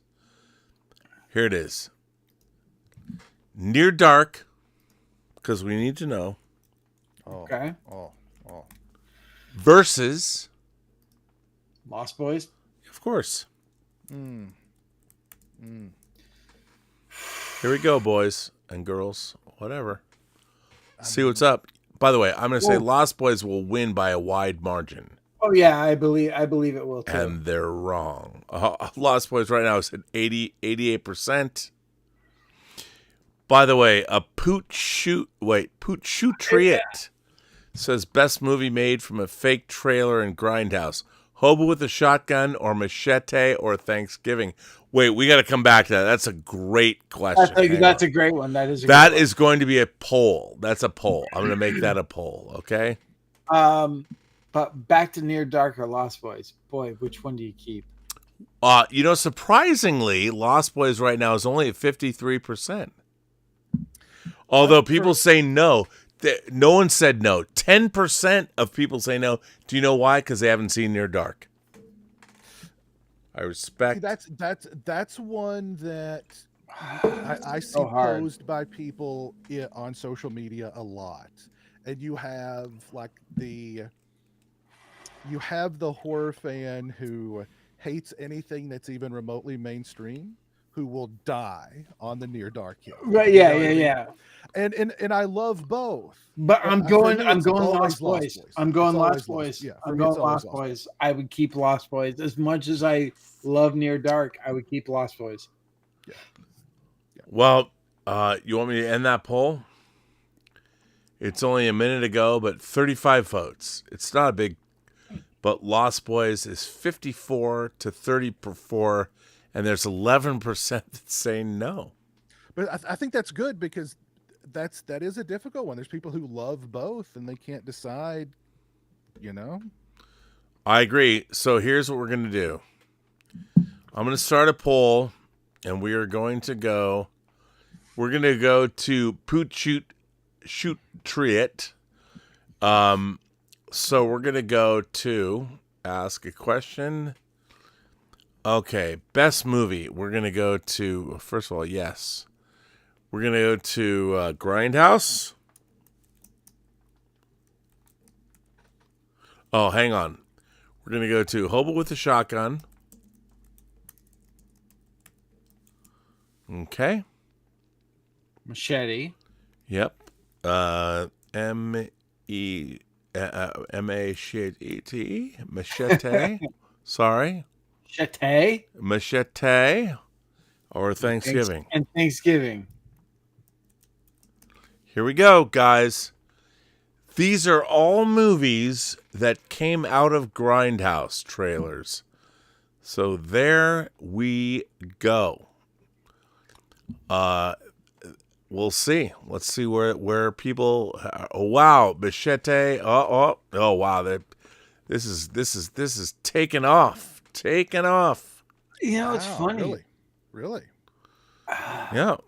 Yep. This is kind of a tricky one. And That was, by the way, Poot Shoot Triot. So Poot Shoot Patriot. This is very interesting. Hobo with a Shotgun is 28%. Machete is 50%, and Thanksgiving is 17%. I think Hobo with a Shotgun is the better movie. I do too. But you know what? That's the thing. Most people, have you guys seen the Machete movies?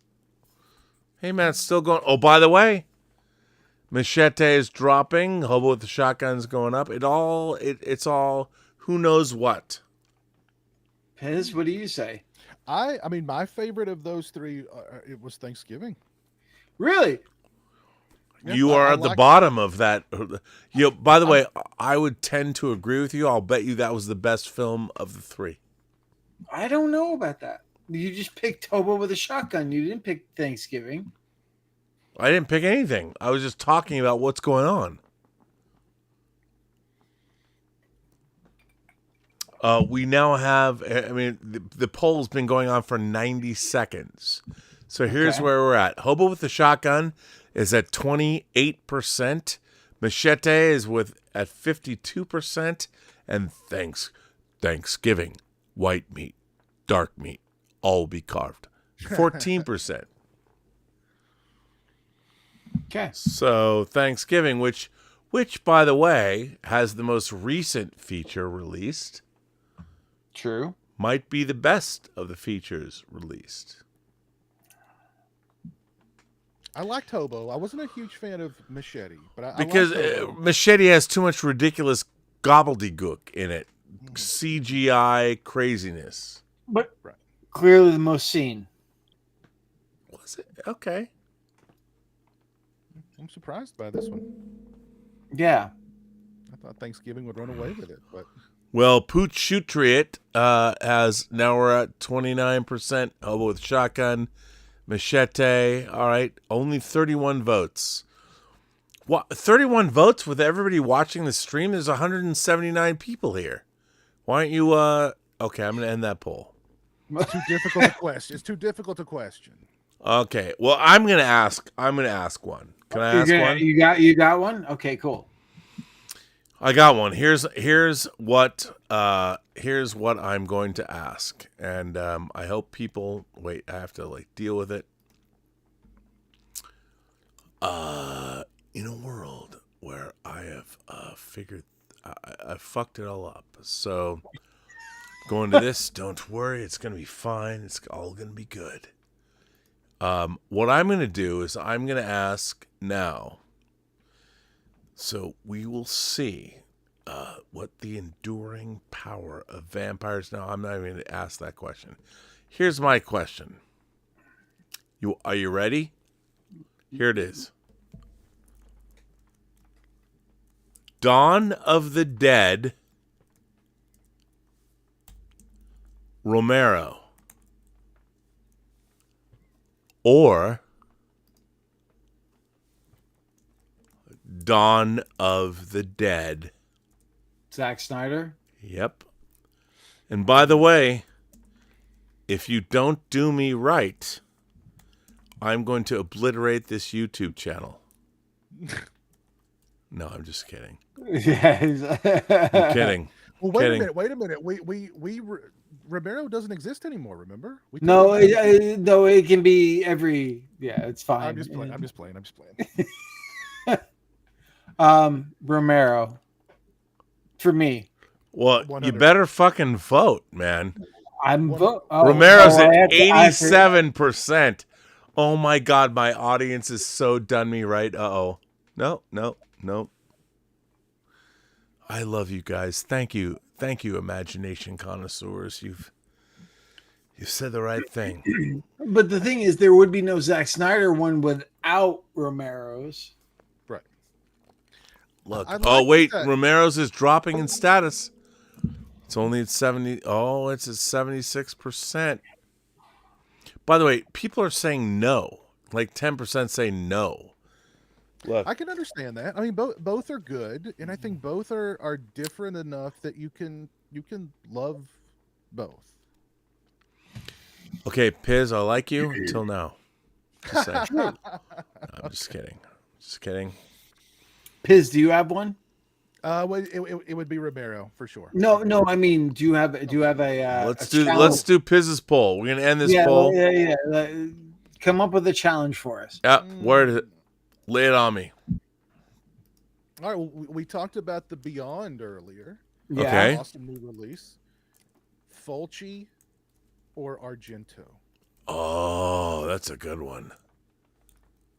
Unfortunately, half our audience doesn't know either one of them, but it's fine.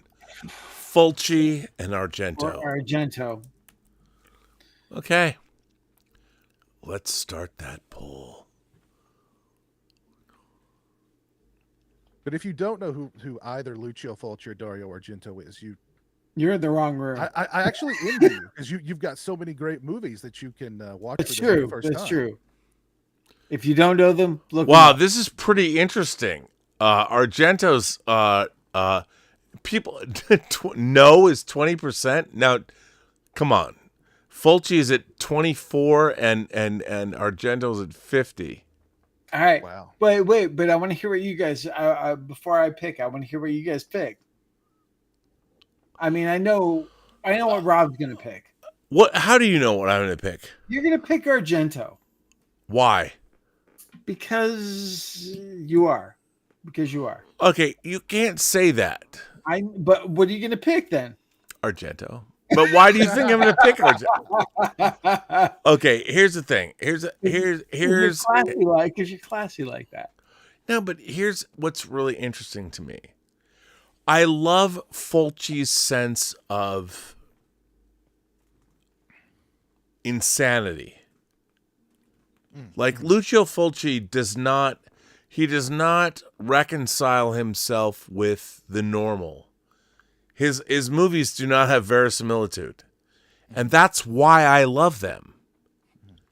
Whereas Dario Argento wants you to believe in his movies, and yet he does all this kind of shit where you can't believe in them. Like, one of my favorite things in any movie ever is Tenebrae. It is one of the greatest things in the world. But it's like, that fucking shit cannot happen that way. The human body does not present enough pressure. You can't do that, but it's awesome. But it looks beautiful. That whole tableau is amazing. It's amazing. This is the tough thing. The tough question, in a way, is people are saying 24% no. I think that's good. I think that's good because they don't know either one. Oh, okay. But that sucks. That how do you? Oh, okay, first of all, I'm sorry. I mean, I don't mean to harp on you guys, but how? Like, I am really getting tired of people that don't know cinema history, and they're chiming in on Letterboxd and they're chiming in all over the world to talk about their opinions on films. And if I'm like, if you've only watched these certain movies and you're opining on them in a public sphere, your opinions are, I'm sorry, but kind of moot. No, they're not. That's the thing. They're not. They are. I thought. No. See, Bottom line is we're playing the game. So you're picking Argento. Okay, guys, Dave, if you're picking Argento and Lucio Fulci, it's not like you ask people what they directed between 2005 and 2025. No, I know. I mean, I don't mean to be like, But again, Let it Here's go. what I'm thinking. Maybe some of those no's are people going, I can't pick one over the other. I love both. I No, can't there are pick people one that don't know who we're talking about. Okay. I'm just So, saying. for- I'd like to Wait, believe there. Rob, wait. Let Piz answer now. So everything that you said about Fulci, Rob, about his, I love the nightmarish qualities Logic. of his films. They have the logic of a nightmare. City of the Living Dead is my favorite Fulci because it's a 90-minute nightmare. Yep. Mhm. And I love everything about it. I don't disagree with you. That's why I bought it However- multiple times. Yeah, oh, me too. I've got it many times. But now, Piz. I'm going with Argento because if you look at his body of work from Bird with the Crystal Plumage To He won, opera. he to won, opera, but he won. he's Right. second to none. He, as far as just horror directors in general, that run is Dude, I'm with you. I'm with you 100%. I totally agree. I'm with you. So Why, am I, Dave? Why are you because pitting me against Piz? I totally agree with him. I'm not. No, my thing is like the toughest part of this question for me was, do I lose the Beyond or do I lose Suspiria? Mhm. And it's like I'm not willing to lose Suspiria. Joshua Gonzalez, he's a cheeky bastard, says Claudio Fragasso or Bruno Mattei. I'm like, Bruno Mattei. I would say Bruno Mattei Wait, wins. no, wait. I don't know about that because at least Claudio Fragasso did Monster Dog with Alice Cooper. that's right. Yeah, but Fragosso's also responsible for Troll 2 as well. Let's not forget about Troll 2. I've never seen it. Oh, Jesus. I know. I've never watched it. I've You never should. watched You it. should. I've watched the documentary several times. It's a great documentary. all right, dude. All right, no, I have one. I have a good one. Okay, well, okay, hang on. Lay it on me. The Coen brothers. Oh, okay. Wait. Or the Wayans brothers. Nope. Nope. Or Sam Raimi. Ooh. Wow. Oh.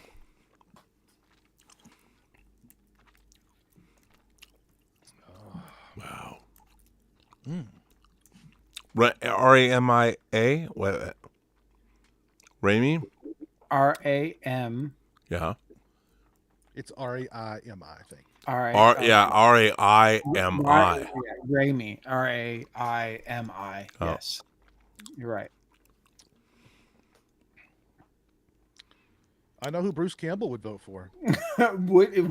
No, yes. Oh, my God. He'd vote the Coen brothers.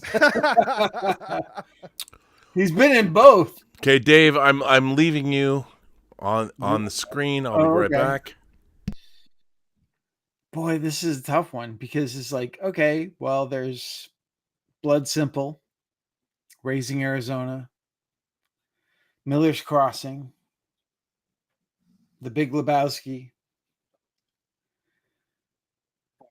Fargo, No Country for Old Men.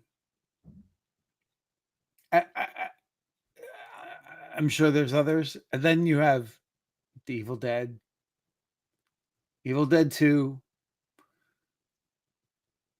Darkman, The Gift, Simple Plan, Spider-Man 2. Oof. I gotta go with look, I'm a dork. I'm going with Raimi. Coen Brothers wouldn't exist without Raimi, so I'm going with Raimi.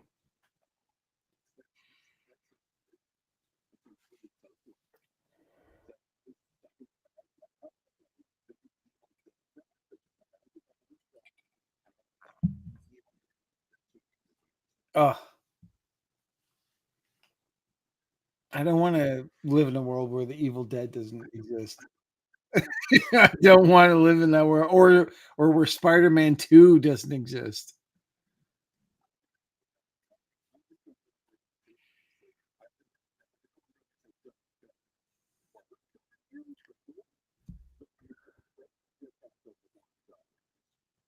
But again, when's the last time you watched The Gift or A Simple Plan? They're fucking amazing.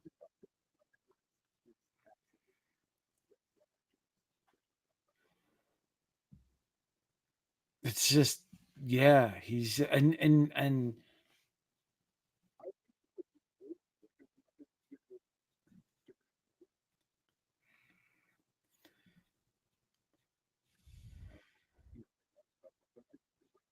yeah, yeah. I mean, that's the thing. The Raimi's got more populist movies, like he's got that Wizard of Oz, the Powerful and Great Oz, which is it's not a good movie, but there's like amazing things in it.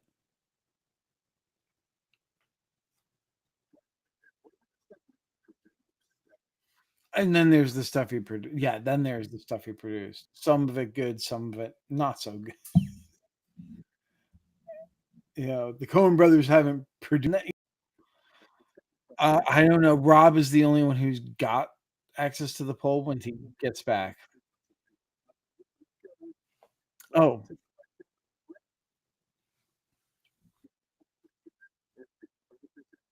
so it's tight. It's tight. Okay, I'm back, gents.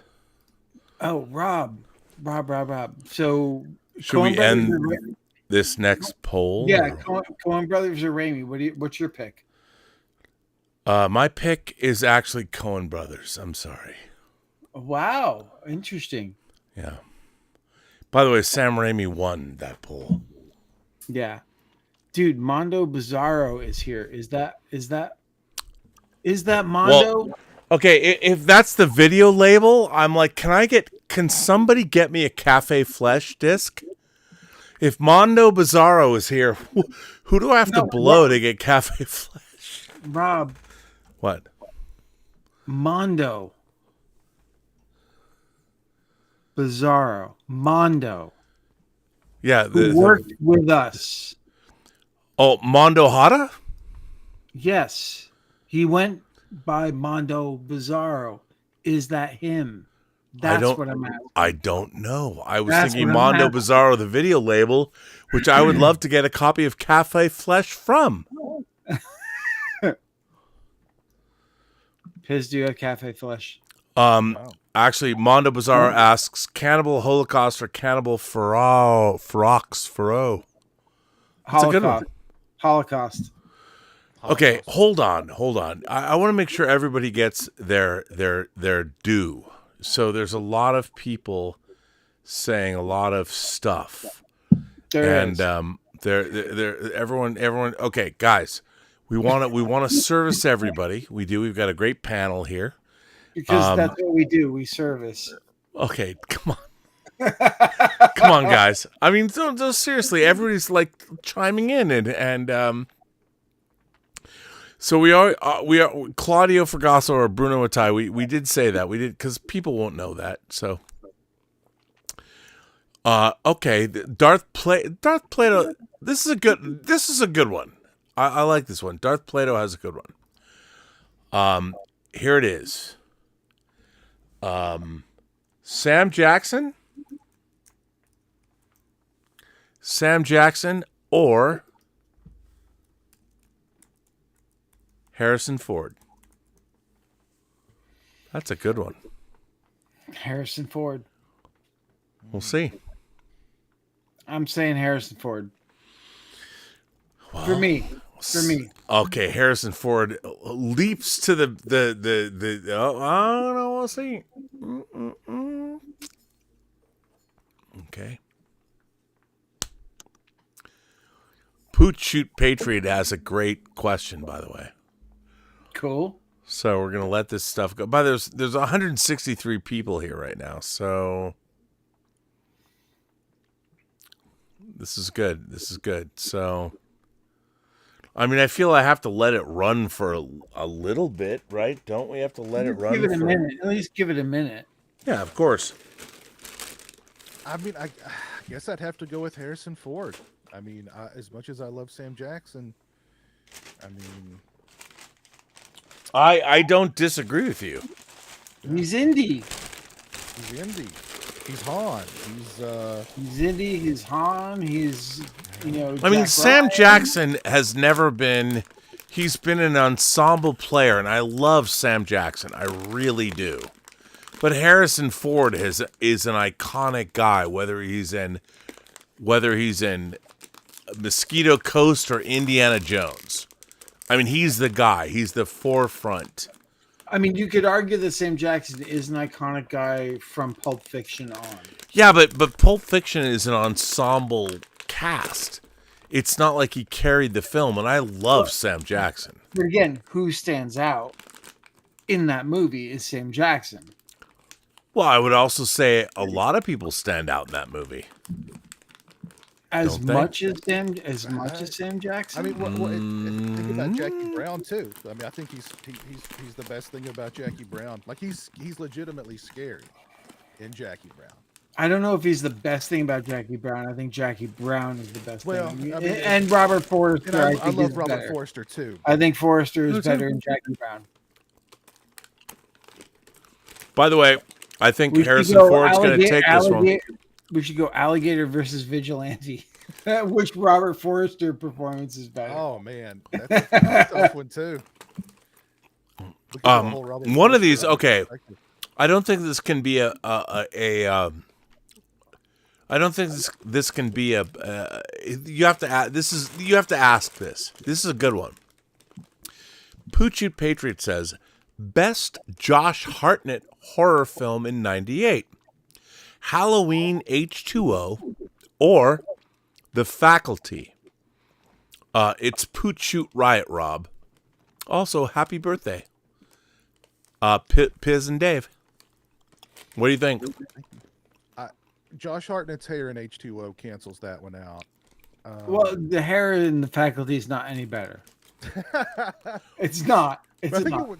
Wow, guys. But the role in The Faculty is better. The role in The Faculty is better. Yes.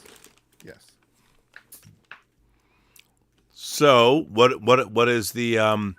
By the way, Sam Jackson loses to Harrison Ford, 34-65.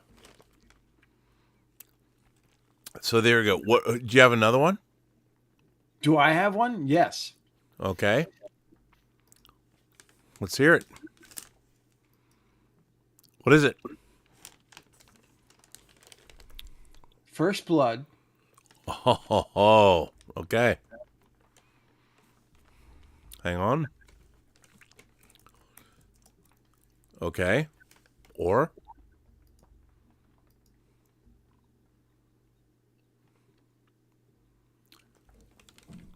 Dave. I know. Give me a second here. It's being dramatic. We're making this on the fly here, pal.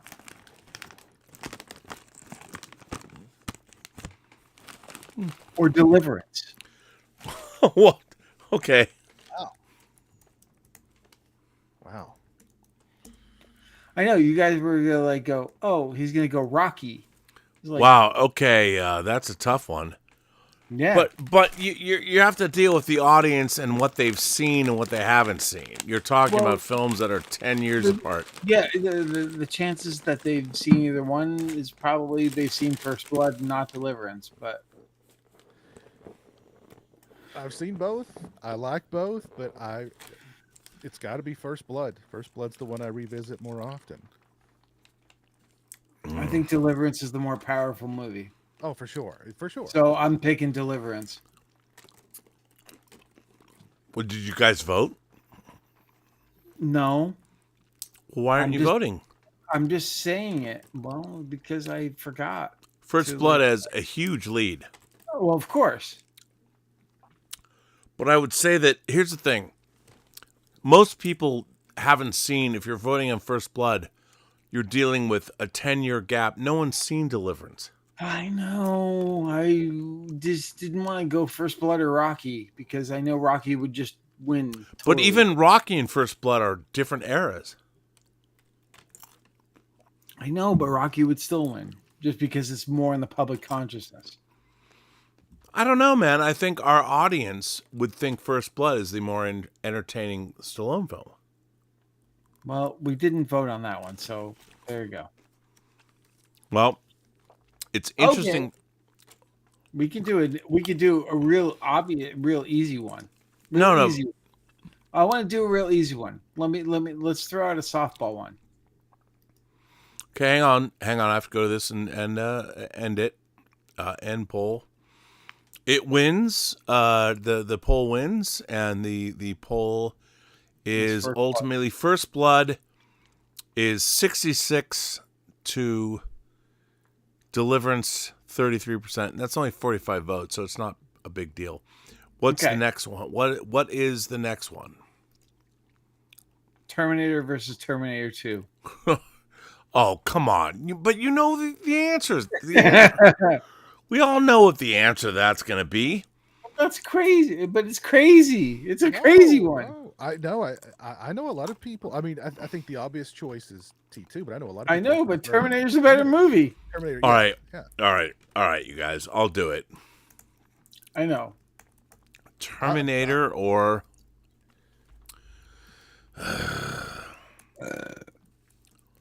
Terminator 2. Okay, really, everybody? Here we go. Let's start the poll.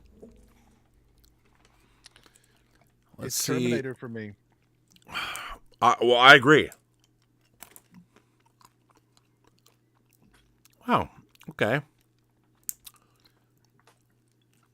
Interesting. Terminator is at 58%. Well, at least people are voting.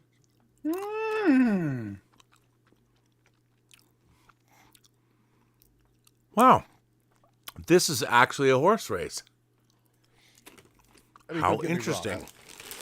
I like Terminator 2 a lot too, but I mean, Terminator is just, you know. Well, I mean, Terminator was such a, it was a blast. I mean, when I saw it, it blew my mind. Yeah. Wow, Terminator 2 is only at 51%. Sorry, I'm eating pistachios, I'm just saying. That's interesting. Wow, Terminator's at 51% right now. Wow. Wow, you guys, this is fascinating. Give me hope, guys. Wow, the original Terminator is at 51%. Terminator 2 is at 48%. Wow. Yes. Terminator's at 52. I think Terminator's going to pull it out. We'll see. Wow. I could end the poll right now. Terminator would win. Okay, guys, get in your votes. There's 192 people here right now. What do you think? Wow. You know what? I'm going to end the poll right now because Terminator is at 52%. Terminator 2 is at 40. Oh, hang on. It's getting close. It's getting close. 51 to 49 Terminator. It's 50-50 right now. Oh, Wow. Terminator 2. No. Terminator 2 is at 51%. Wow, guys. I think a couple of people created dummy accounts and came back in. Probably because it just suddenly became a little ridiculous. But hang on, it's at 50-50 right now. Oh. Wow. It is right now 50-50. That's really interesting. Oh. You know what? I mean, I could say stay longer. I'm going to end the poll. Terminator wins 51 to 49. Woo! Wow. Awesome. 59 votes. How can there be 189 people watching this? And I know. At 12:30, I like way later for this. Hey, man. What do you want me to say? I don't know. All right, Dave. Does anyone have another poll? One last one, and then we should wrap it up. Okay. So I don't, but I'll Piz, let you two. give us a poll. Piz, you're our guest. Why didn't you come up with the last poll? Make it not too obscure. Okay.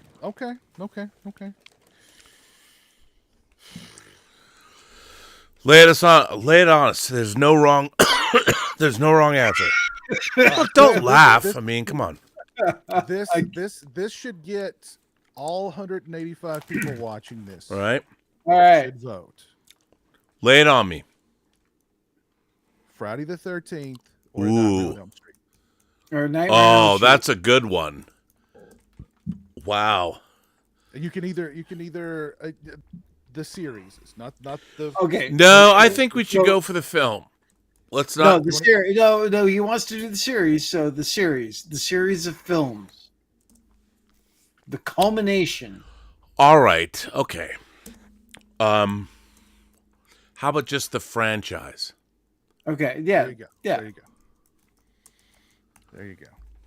Friday.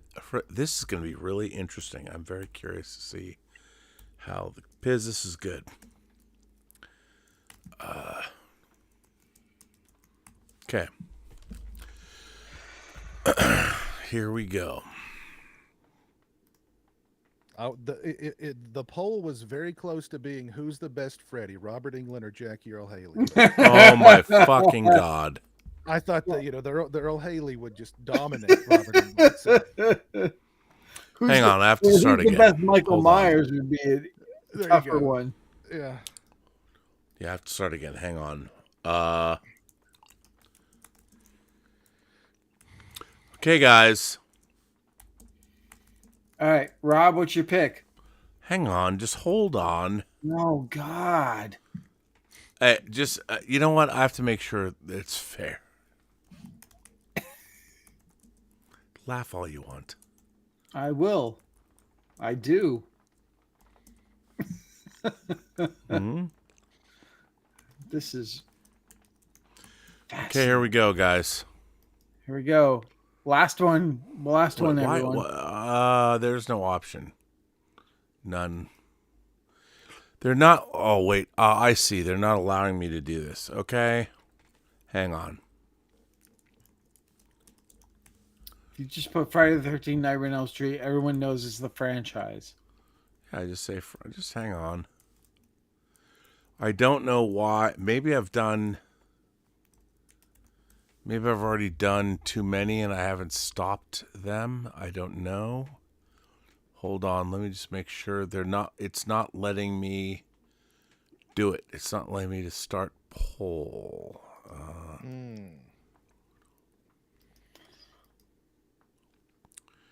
Add question optional. Hang on.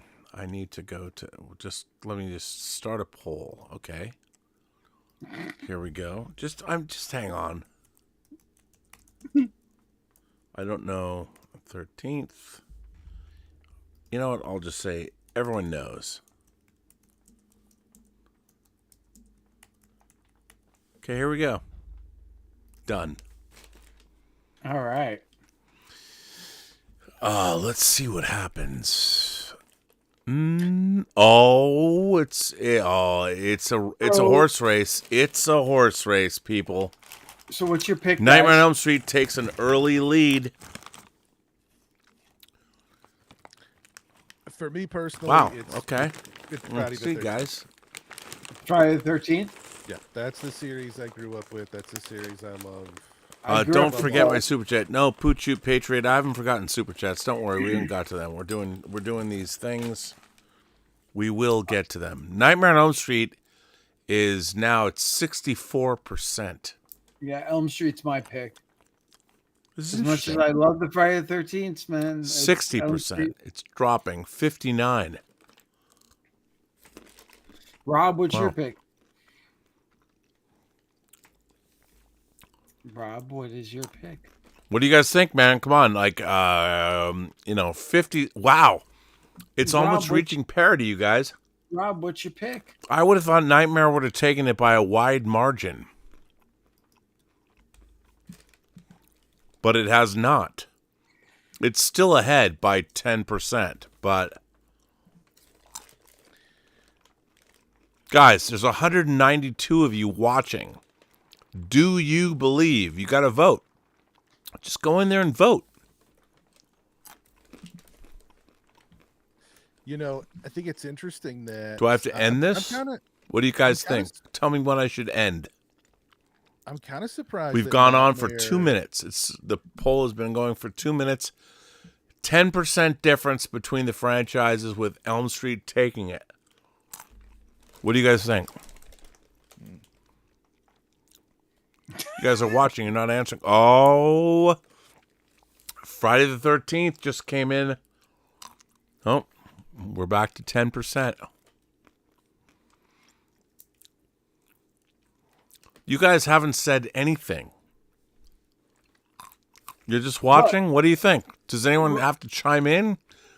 I said Dave? Piz? I said Elm Street is my pick. Friday the 13th is my pick. You guys aren't saying anything. Can you hear us? I don't Wait, think hang you can on. hear it. Why can I not hear you guys? That's disconcerting. That is weird because we are saying things. Okay, I'm going to end this poll. Clearly, Nightmare is going to take it by 10%. Perhaps I can't hear you when there's a poll going? Guys? Yes? Yes? No, we can hear you. We can hear you. Why is it I can't hear you? Dave? Hello? You can't hear me. No. We can hear you. You we can't can hear us. you. Okay, I can't hear anyone. I don't understand what is going on. Hold on, hang on.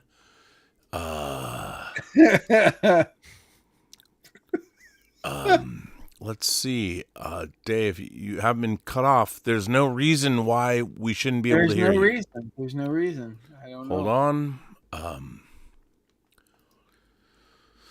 I don't know. That's it. We're done. Hold on. I'm just going down the sound. I look at me and everyone's built in. It's all good. Hold on 1 second. I don't know why boy. I can't. You guys, that's so weird. This is riveting, isn't it, guys? You're riveted right now. I don't tell you.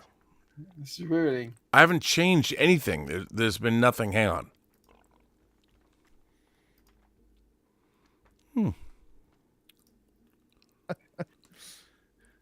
What about now? What about now? What about it? Can you hear us now? Guys, I don't know why I can't hear you. I didn't do anything. I haven't changed anything at all. I guess that's the gods telling us we're done. Wait, And you continue on, Rob. You continue on with everyone. well, I can't hear you, but you guys can apparently. You can speak and people can hear you. Yes. Yes. And we're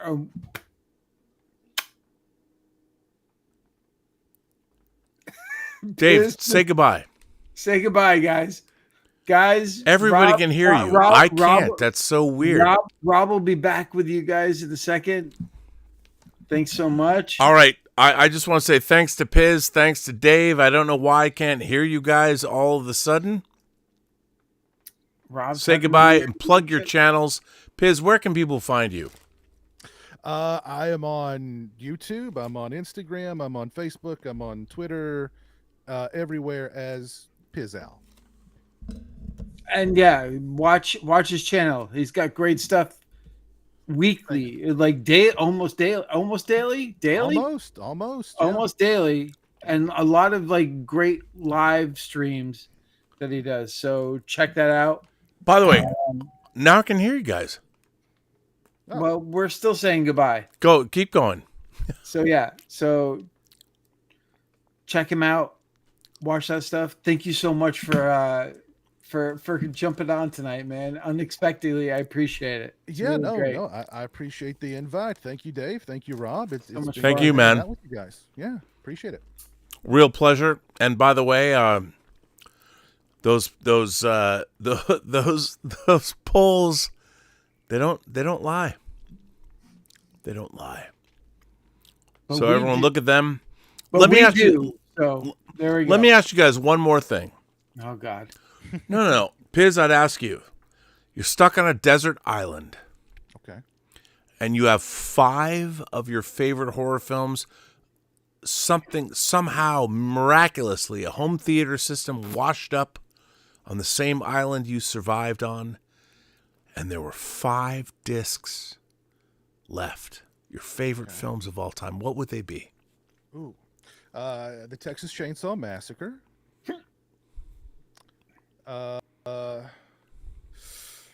Jaws. Halloween. The Lost Boys. And Friday the 13th Part 5, A New Beginning.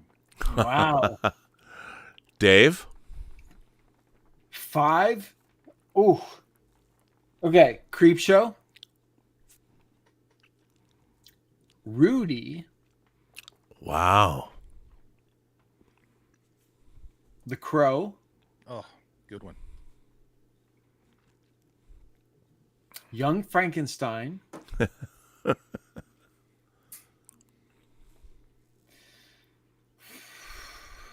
The last one's always the toughest.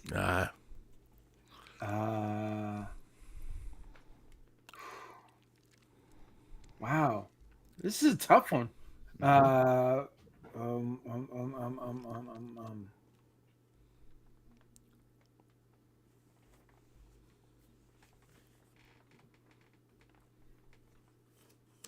Return of the Living Dead. Okay. Good one. I guess I have to answer too. It's very hard just coming up with. No. It is. I mean, for me, The Godfather. See, that's a really good one. All That Jazz. All About Eve. All About Eve, really? You'd watch that over and over again? Yeah, dude. I All can't About get. Eve. I Okay. love. I All About. Okay. I love. All right. Almost Famous. And Oh wait, I need to change one. okay. Streets of Fire's got to go in there. All right. Streets of Fire's got to go in there. Almost Famous, and my final film. It's got. I hate to say the A thing, but Amelie. Yeah, you gotta have a little something. I mean, all those movies I can watch, whether it's Almost Famous, Amelie. I don't know what that says about me, but anyway, Piz, I want to thank you for being here. By the way, there's somebody. No, I guess you're all here. No one else is trying to get in. But thank you for being here, Piz. And you already plugged your channels, right? Mm-hmm. Yep. So, Dave, you're good? I'm so good. I think I've got everyone's super chats, but if not, I'm going to check. I'll let you guys go, and I'm going to still do some super chats. And Awesome. I will let you leave, but thank you all for being here. Dave, this is an impromptu show you suggested a little this afternoon. I think this is actually a good show. Good fun. This is terrific. Thank you, great. guys. And Thank you. can I ask Piz one more question? What are you looking forward to most on physical media with the upcoming year, or what you know is coming out in the next 6 months? Oh gosh. You talked about Dark City. You talked about some other things, but is there one thing You're like? wearing the shirt. Well, Fright Night Part 2, yeah. Fright Night 2, I'm definitely looking forward to that one. The Prom Night sequels are finally getting releases as well. I'm looking forward to those. Aside from that, that's the only ones that are coming to mind. It sounds like you guys know of some other things. I may have to pick your all's brain. Well, I can't. Off the air. We can't I will talk say them, Off but the I air. can't. Off the air. Yeah, but I will say this. I mean, like, I wrote an article for Lionsgate Limited about the Crazies, and I'm a huge fan of that movie. And a lot of people. It's kind of, to me, the Relic or Relics and the Crazies, the one about the pyramid. And I love both of those movies, and I don't think they get enough love. I think the Crazies is a really smart horror film, and I think it's beautifully done. Breck Eisner did it. And shout out to Lisa Stevenson when she was doing special features for that. She had Breck Eisner shoot a greeting for our channel, which I didn't expect. We didn't ask her to do it. She just did it, and it's hilarious. And I really like that movie, and she let me write an essay about it. So thank you, Lisa Stevenson, for doing that. And tomorrow, or later today, in 10 hours... Let's Get Physical Media episode 190. I don't know. Our 200th episode is on the 25th. And Piz, if you want to come on, I'm trying to round up a great group, corral a great group with star-studded members that I think everybody would be excited about. But we'll see. Our 200th episode of Let's Get Physical Media is on May 25th, the real Star Wars Day. Nice. So anyway. Oh, Gents. but I will say this. The one thing that I'm looking forward to the most, that was just coming, I think, directly to home video in one form or the other, Wick is Pain. Oh, my God. Well, I have to tell you something about that. The director of Wick is Pain, Jeff Doe, who we worked together in Seattle 40 years ago, is coming on the show to talk about making that documentary. It's a documentary about the stunt team that made the John Wick film, so look out for that in the next couple of days. And Wick is Pain. Wick is Pain. It's great. So Jeff Doe, the director, will be on this channel shortly. Maybe I'll have him coming on the 25th of, because it is on VOD, but it's probably on VOD next week or two or whatever. But so. Can't wait. Anyway, Piswell, thank you so much. Dave Parker, thank you for being who you are. You're one of my favorite people, obviously. My brother in arms, one of my favorite people in all the world. Thank you for being here, and thanks for suggesting doing the show tonight. Glad we did. I want to thank everybody for supporting this channel via Super Chats and tips. We had a great membership call today, which we will have in another 2 weeks, which will actually be on after my real birthday. So I hope, everyone's been wishing me a happy birthday every single day except on my birthday. So we'll see how that works out. But thank you all. What a great show, and what a great impromptu midnight metal. Thank you both. I will let you both go. I will see you both later. Thank you. Adios. Thanks. Fucking metal, dude. You fucking metal. Of course, I didn't, once again, I should probably be more like a TV show and, cut to this, but it takes some time. Let me just look and see. I want to make sure everybody gets their Super Chats answered. There's a lot of people. I don't know. Cannibal Holocaust or Cannibal Furrow. Mondo Bizarro. Sam Jackson or Harrison Ford, I think we got that. Claudio Fergaso and Bruno Mattei. Fargo or No Country for Old Men. I'd have to say No Country for Old Men, Darth Plato. And by the way, that new 4K is a banger. Fargo is a very entertaining film. But in terms of meaning, I think No Country for Old Men takes it. Jason Webster says his favorite zombie movie is Train to Busan. And why shouldn't it be? That movie's awesome. I love Train to Busan. Wow. Apocalypse Cow says the alien chestburster scene versus the psycho shower scene. Okay. Well, that's an interesting question because you're comparing a human being killing another human being or an alien ecosystem. I would say that the alien biological life, I think Alien takes it. Only because from a cinematic standpoint, it's so interesting. Like one man murdering a woman, it's beautifully done. But a human being killing another human being is much more mundane. than an alien life form gestating. I mean, the alien life form doesn't know that it's harming a human. It's just, that's how it's designed to work. It's the human reaction to the horror, the cosmic horror of, oh my God, I didn't know this existed. But there was no intent there. Whereas in Psycho, the intent exists.